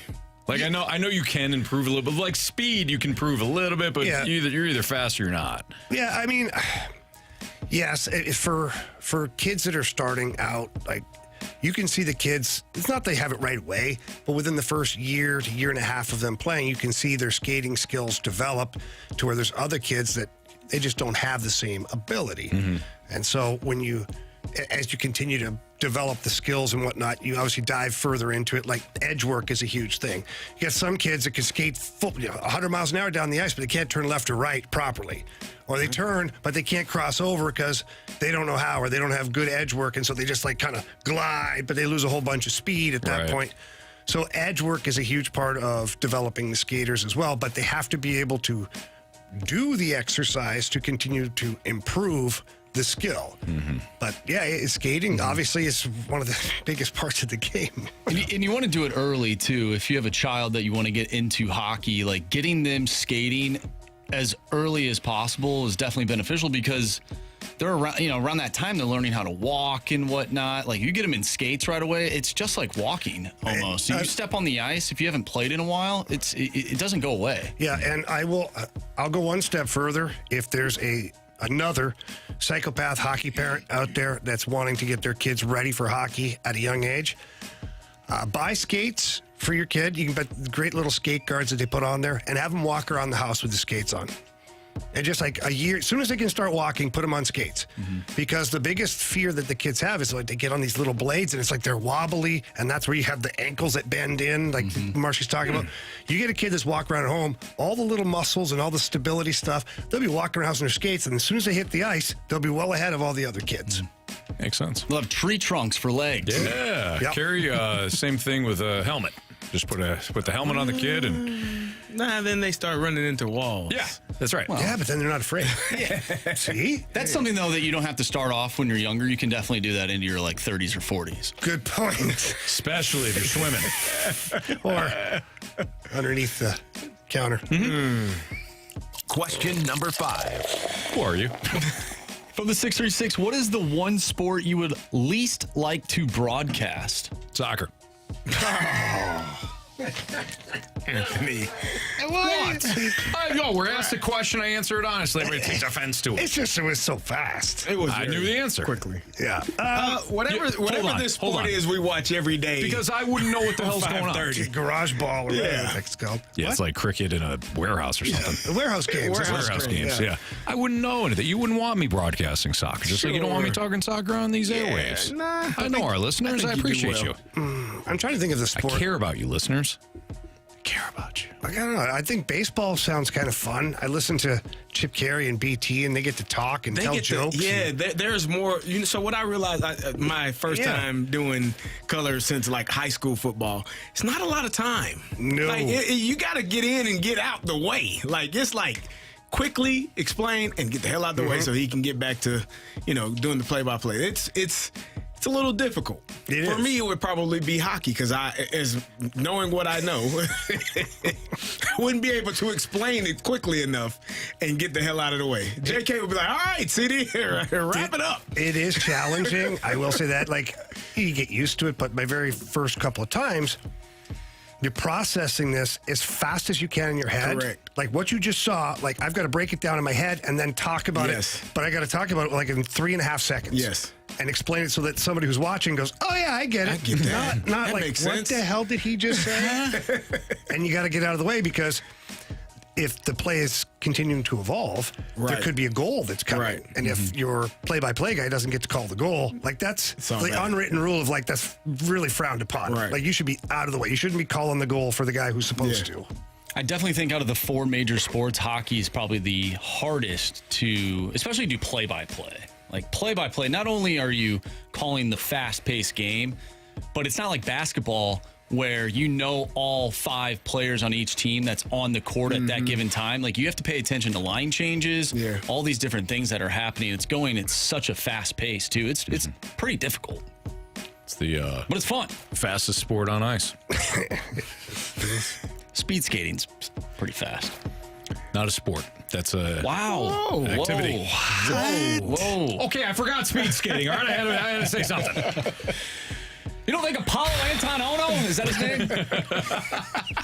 That guy was a legend. That guy could wheel on that little mini track. Question number 6. All right, guys, from the 636, after week 1, which conference do you believe will have the most representatives in the college football playoff? SEC. Whoa. What? Not the Big Ten, other than Minnesota, undefeated. There you go. What are we talking about here? We're talking about How many Big Ten teams are in the top 10 right now? 2? Ohio State and Michigan. Yeah. Michigan, Ohio State, Penn State, Oregon. Oh, that's right. The Oregon. old Pac-12 Do Oregon. not. Yeah. You know? They look good. They look good on Saturday. Well, Carey. listen. They already dropped 4 spots in the rankings. You know, when you take on FCS Idaho, throw out the records. Anything is possible. You know, things happen. How many SEC teams are there? 1, 2, 6, I think. 3, 4, 5. Oh, 5. I think. What's Ole Miss? SEC. Okay, so hang on a second. Georgia, Texas, Alabama, Ole Miss, Missouri. 5. There you go. Yeah. And we got one more Big Ten team coming around the corner. Oh, USC. Yeah. Oh, They look good. Yeah. I don't know if it'll be top 10, but they'll be flirting with it. Yeah. 13th right now. Yeah. They're right there. They'll be knocking on the door. I thought they looked good. I thought USC looked very good. Michigan may be out, but, you know. Michigan will be out after this weekend. Yep. All right, it's fast. It's Fastlane on 101 ESPN. Not even a joke. Yeah. You know, Texas probably going to do some harm. By the way, speaking of Michigan, did you see how Connor Stallion's high school team did? No. Not good. Oh, really? Not good. Guess he didn't have the old signs, huh? I guess not. Yeah, sorry about that. Yeah, he's a DC for some high school team in Michigan. Not What are great. you looking at me for? I'm listening to what you're saying. Yeah, but you did it with like that. Thank God. Yeah. What? You guys are a little too jumpy here. I don't think so. I'm just glad you're with us this week after a weekend at the lake. Yes. It's true that one Last time. Monday. The body was here. The mind, soul was elsewhere. Well, it was a little bit of a different weekend. One weekend was without children. This weekend was with all the smaller children. Gotcha. Yeah, you got to be more responsible. Now, there was damage done specifically on Sunday, but then Monday You had off. was a day of Day of rest. rest. We went out, took the boat out, had a nice little lunch. Sure you did. Huge glass of water. Yeah. You know, Iced tea, maybe. yeah, even that was, no, just Okay. water was good. I did have the recovery. 47-6, by the way. 47-6. He gave up 47-6. 47 points. Couldn't get that scouting done. Huh? Couldn't crack the code there. All right, Paul Goldschmidt apparently intends to play in 2025. Will it be in St. Louis? That's next on 101 ESPN.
So Paul Goldschmidt intends to play in 2025. Will it be for the Cardinals? We'll get into that in a second here. But first, we have KC, who's on the line right now, and he's going to be paired up with Carey for the September month of Bet the Board. What's up, KC? Hey, how you guys doing? I'm doing great. We appreciate you playing, man. Thanks for all the mic drops. You're going to be paired up with Carey. Very good, very good. Carey, we're going to do it, man. Casey, let's get it done. As long as we don't have any parlays in our future from opponents, we're good to go. Hey, you guys don't they look always say that the first shall be last and the last shall be first. There you go. So we're good. We are good. Good to roll. I love it. All right, Casey, good luck. All right, God bless you guys. Enjoy it. You make my day Ubering, so keep the good work up. We appreciate you. Thank you. God bless you, we'll too, see you, brother. man. All right, take care. You too. All right, there you go. So that's Bet the Board for the month of September. I'll have Jacob, Marshall will have Jake, Jamie will have Jared, and Carey and Casey will be paired up. Let's roll. John Denton was on the opening drive today talking about the future of Paul Goldschmidt. He intends to play in 2025. What else do we need to know about it? Here's John Denton of MLB.com again on the opening drive right here on 101 ESPN.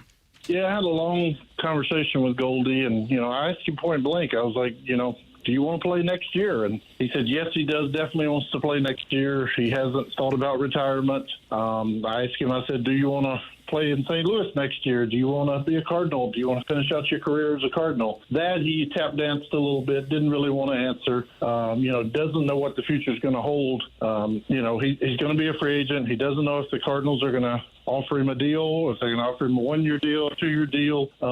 I think it holds great value. I think he would like to stay here in St. Louis, but who knows? I mean, they have younger, cheaper options available at second base and first base. Goldie actually came back to me yesterday, and there are stats that say he can get it back. He thinks that this is a blip. He thinks that yes, he's turning 37 soon, but there are indications that he can get it back and get back closer to the player he used to be. His hard hit rate is actually better now than it was in 22 when he won the MVP. His exit velocity, average exit velocity off the bat, is higher now than it was in 2022 when he won the MVP. So he thinks with some adjustments, with some fixes this offseason, that he can get closer to the player he used to be.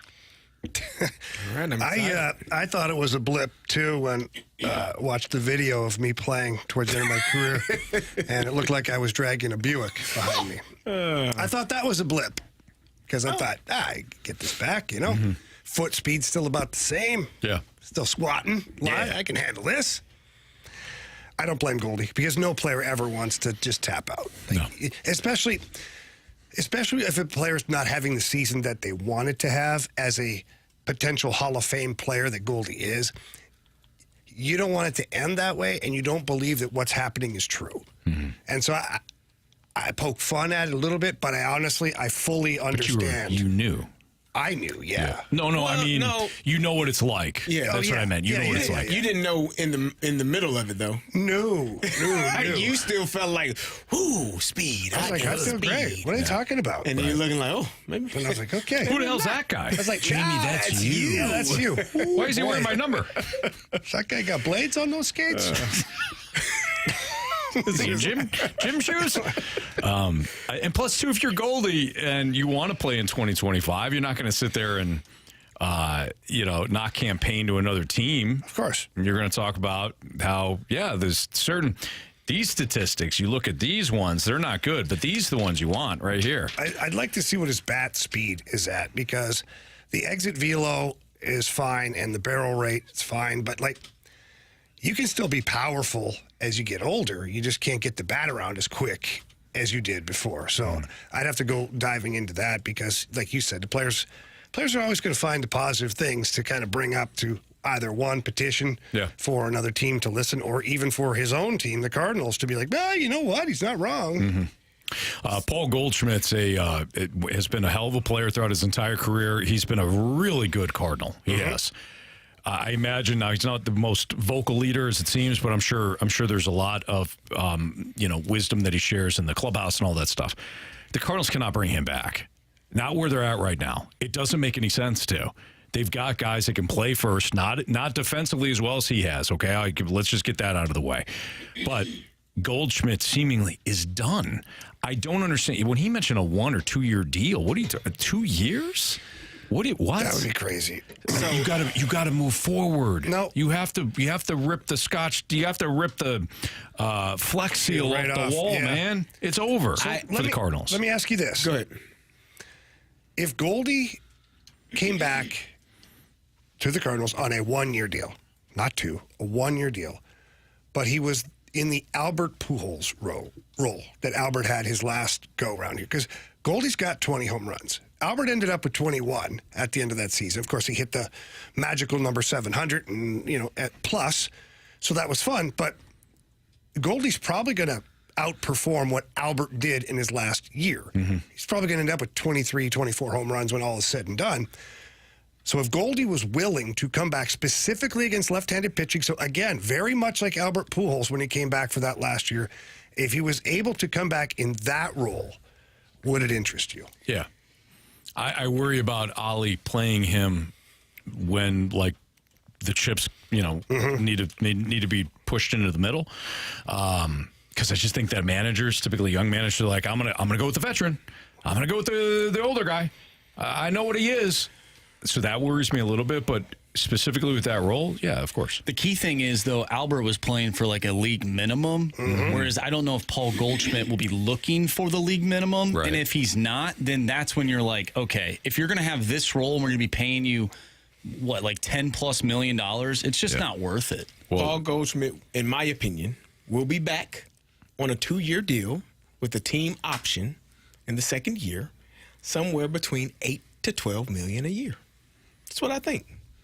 It mean 1 year, $8 million, 8 to 12, somewhere in that range. So 16 to $24 million over 2 years. The second year probably not going to get picked up, but we've seen precedent from it with what they did with Kyle Gibson and what they did with Lance Lynn. They gave them both 2-year deals, team option for the second one. Like, that's the mindset that I think the Cardinals will go into this offseason with. Will they let him go to free agency? Maybe. And then, but I think if they do that, they'll probably lose out on him. And I don't think that they want to do that. So I think it's going to be somewhere between 8 to 12 million for 2025 and 2026. You can walk away both sides, say, we love you. We appreciate you. It didn't work out. Yeah. So, but he, in my opinion, he will be on the roster next year. He's your best option at first base. He may not be your best first baseman overall, but he's your best option at first base, hands down. Like, there's not a playing first base, not playing defensively. Gotcha. Playing first base. Right. Like, he may not be your best first baseman, air quotes, because the hitting may not be up to the level that you need to be. But defensively, I don't think there's a question that he's your best defensive first baseman. You're right. Yep. So he's going to be on the roster because you cannot. Anybody can play first base. It's really hard, right? It's not. He's extremely hard. It's extremely hard to play. He's a talented player. So he will. I mean, there are two parts of the game. It's not just hitting. You got to have somebody that can catch. You're involved in almost every play at first base. And if you got a guy that can't pick it, that can't make those plays over there, you're in trouble. You're gonna have runners on all of the time. For me, the only way Paul Goldschmidt comes back is if it's understood that he's going to hit primarily against left-handed pitching, and that's pretty much it. The days that he's going to hit against left-handed pitching, I have no problem playing him at first base because he's still very capable. Like when Albert came back, Albert wasn't capable of playing in the field. Yeah, or I don't know if he was capable. I don't. It's unfair to say because I don't know. But it seemed to me like Albert had been like relegated to DH only. Whereas Goldie is very serviceable defensively. Not very, he's great defensively. But that would be the role, and it wouldn't be at $8 million. For me, it'd be $3 million base. You got some incentives that can bring you up to $6 or $7 million. So I was looking and if that's not good enough, then I don't know what to say. I was looking at the deal Carlos Santana signed when he was great. Guitarist, by the way, that he signed with the Royals a couple of years ago. Around the same age as Paul Goldschmidt, 2 years, $17 million, 17 and a half, average 8.75. Like, I think that's around what you get from Paul Goldschmidt. And in that year, where did it go? He went He hit 214, 202 in those 2 years. Average, hit 19 home runs. Like, that's around what you're going to get. You'll probably get a higher average. Can you get 19 home runs from Alec Burleson? Can you get Alec Burleson to pick a ball that is thrown short? No. Okay. But I'm saving. What are you saving? Money. You ain't saving runs. You're not saving arms. I don't think he's going to You're not saving your pitcher from having to throw extra pitches each inning. But we're almost making it sound like you'd be better if you just put like a Home Depot bucket out there instead of Burleson. I'm not saying that. Burley's not bad. That's what I'm saying. He's not as good as Paul Goldschmidt. No, he's a hair below that. Obviously, Paul Goldschmidt has how many Gold Gloves over first base? My hair or Anthony's hair? Because probably Anthony's hair. Okay, there you go. Probably. Yeah. I think so. Or Marshy's hair. Yeah, probably Marshy's hair. Marshy's hair. Yeah. Fantastic hair. All right, we got, speaking of Marsh, we got the biggest question of the day. Plus, we got Bet the Board. No, geez, I keep doing that. Beat the have Streak. it eventually. Man. I mean, you're not completely wrong. Beat the Streak is next. And biggest question of the day here on 101 ESPN.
101 ESPN Sports Center. I'm Andrew Marsh. It's time for a Sports Center update brought to you by Saliga Heating and Cooling. Your St. Louis Blues. Torey Krug, defenseman, will undergo surgery on his left ankle and will miss the entire 2024-2025 season. If you missed that conversation or any of our conversations today, make sure you go to 101ESPN.com or check out the free 101 mobile app. Just head to the podcast page. You'll find all of our shows there, and it's all brought to you by Dobbs Tire and Auto Centers. A big win for City SC over the LA Galaxy, 2-1 final. The Cardinals also took 2 of 3 in New York against the Yankees. However, they did lose to the Milwaukee Brewers yesterday by a final score of 9-3. They have an opportunity to get back in the win column tonight as Steven Matz takes the mound. He'll go up against Aaron Savali. First pitch is at 6:40. We have Beat the Streak and our biggest question of the day coming up next. I'm Andrew Marsh, and the Sports Center update is brought to you by Saliga Heating and Cooling, an independent American Standard heating and air conditioning dealer.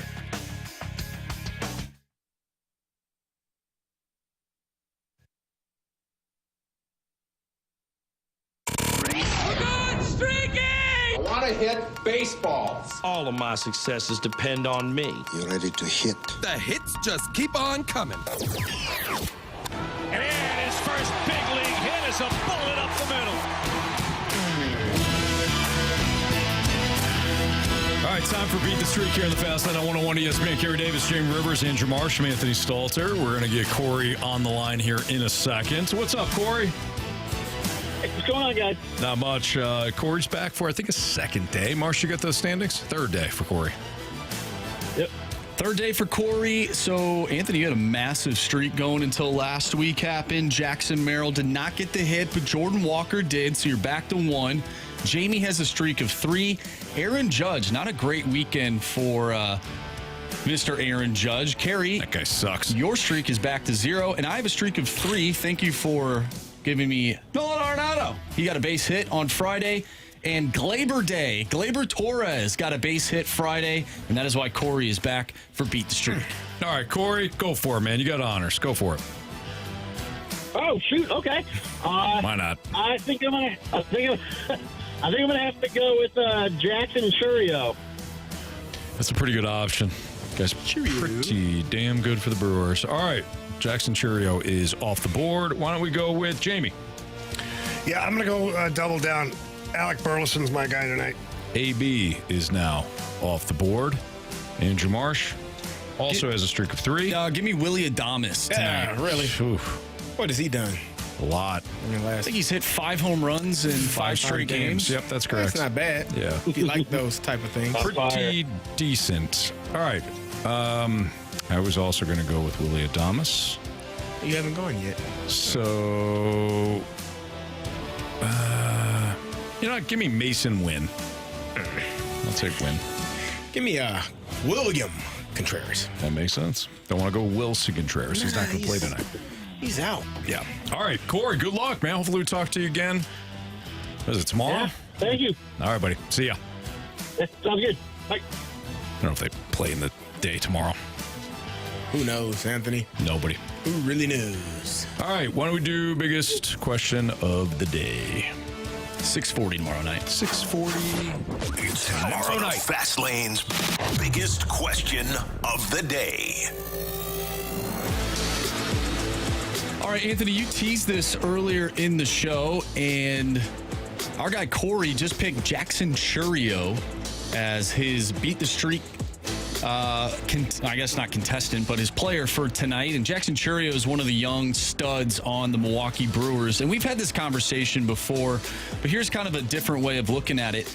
How are the Brewers better than we expected? We know that they're better than what we expected, but how did they get there from a roster standpoint? Yeah, so this is interesting. So if you look at, and Marsh, I know that you were looking at this before, and we were having the conversation about, you know, how the Brewers get there. Guys, come on, we're doing a serious show. We are. Serious Trying to help sports Carey show. up his hands. It's freezing. Well, keep your hands to yourself. All right. So if you look at it, Bryce Terang, drafted, first-round pick. Jackson Churio, who we just mentioned, he was a international free agent.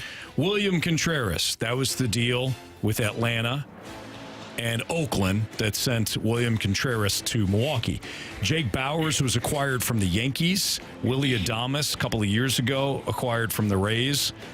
Garrett Mitchell, first-round pick. Rhys Hoskins was a free agent this past year, coming off the injury. Sal Frelick, drafted in the first round. Joey Ortiz, traded via Baltimore. This is a team that has used every avenue to acquire their players, but we often say, a couple of no-namers, they just always know how to find them. Well, 3 of their guys were drafted actually in their first round. They've developed these guys. They've made smart deals where they don't give up. They're often not on the wrong side of any trades, and they've kind of built their team around non-superstars. The one superstar that they had, or star player that they had, unfortunately for them, Christian Yelich, has been banged up. When they first acquired him, he was just unbelievable. I mean, I remember the Cardinals couldn't get him out for a whole week one time. That was brutal. But their one dude is injured again. So you look at this line and be like, how's Milwaukee doing it? Well, again, just like any other team that has had success. They've drafted the right guys, especially early. They've made the right trades, and they attack the international market. The Cardinals lack in international signings. It's just not an avenue they've either been good at or they've dumped a lot of resources in. And we've actually been saying this now for years. It's an avenue that I think they continue to miss on. So how do they change that, though? They invest more. Is it that invest more dollars, be more aggressive? You're talking about the international signings. Mm-hmm. In terms of just overall roster, is it that the Cardinals are missing? Like, they are drafting, I think, pretty well. They are scouting. I feel like they developed the players pretty well. Is it that the players just aren't performing when they get to this spot?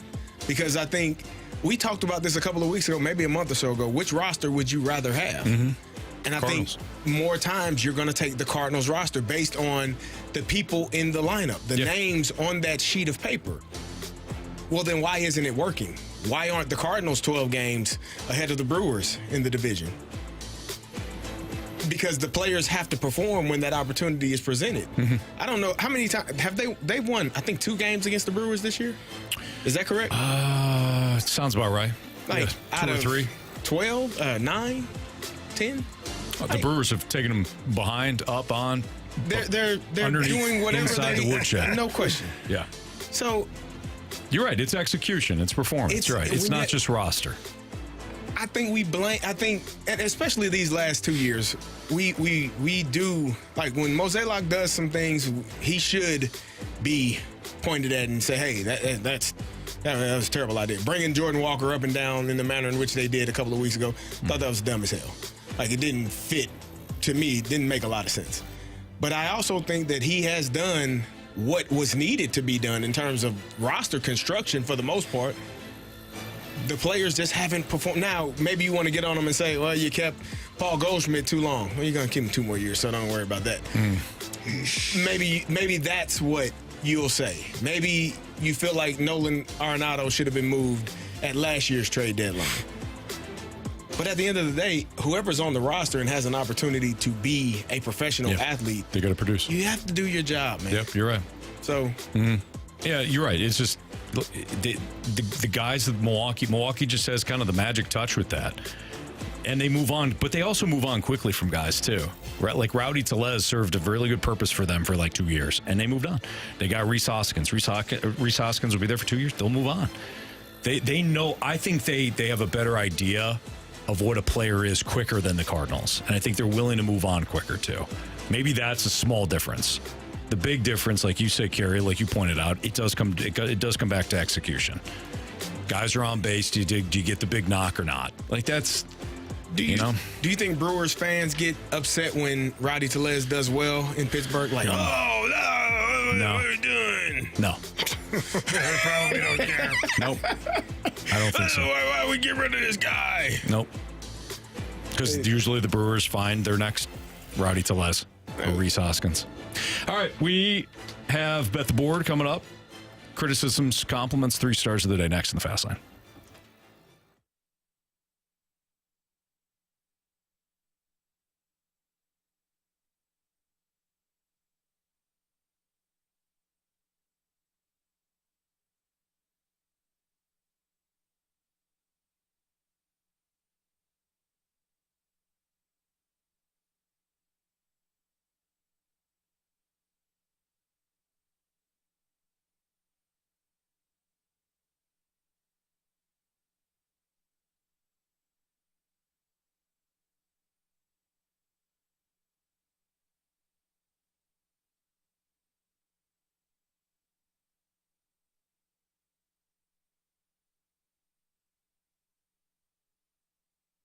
At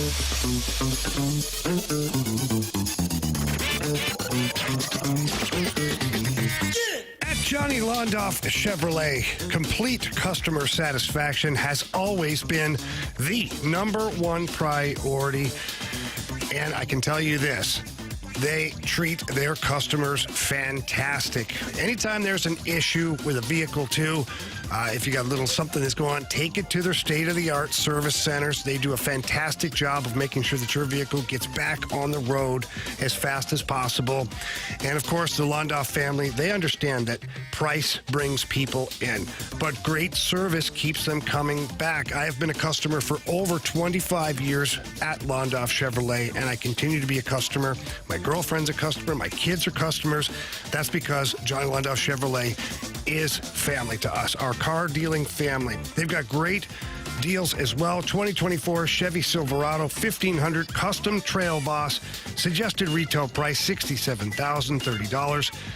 Londoff price $54,030. That's $13,000 of savings. And if you have a trade-in, Johnny needs your trade-in and will pay top dollar for your vehicle, and that is guaranteed.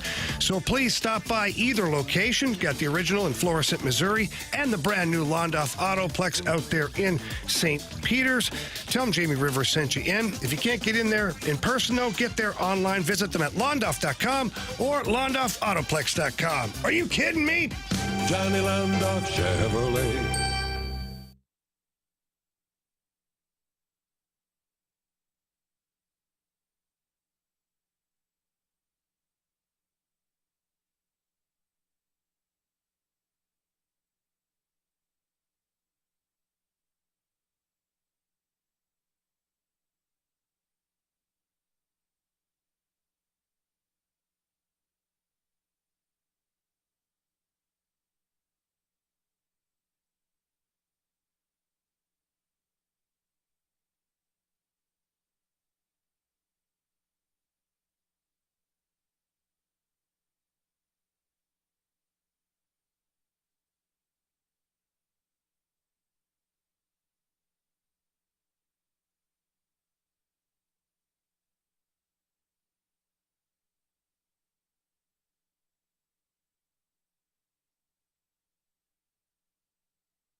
missed anything from today's show, you can always download the podcast available at 101ESPN.com or on your 101 ESPN mobile app. It's all brought to you by Dobbs Tire and Auto Centers.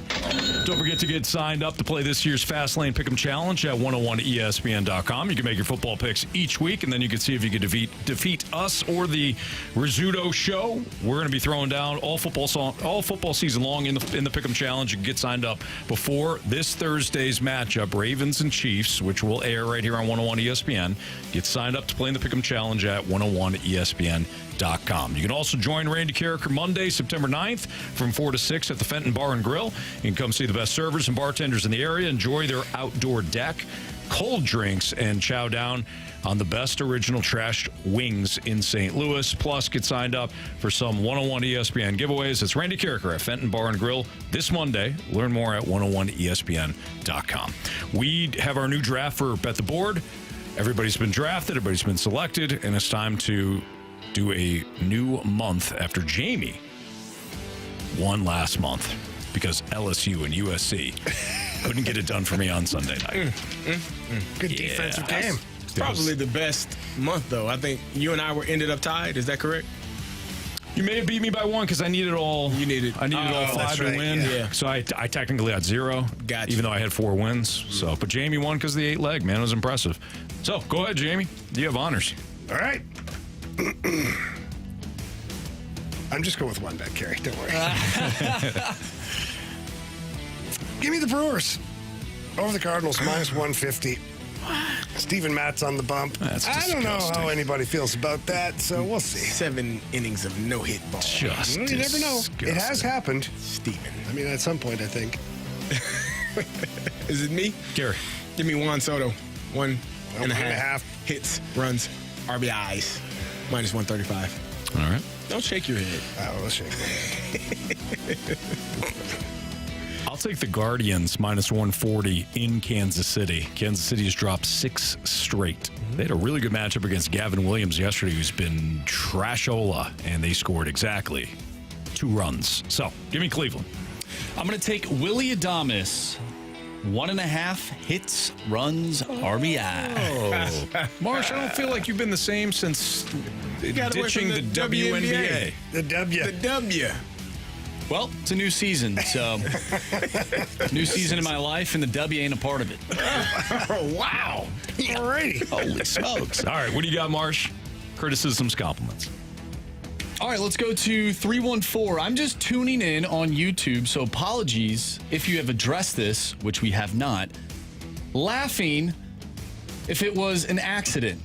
Did you guys coordinate this T-shirt thing? Black tees on the right, white tees on the left. Is there a team competition coming up or something? So, peek behind the curtain, as we often do here in the Fast Lane. We sat down for our pre-show meeting, which is we have each cubicles, and then we got a long table in the office. So we sit down at the long table. We sit down, and Jamie looks. He goes, "Wait a minute.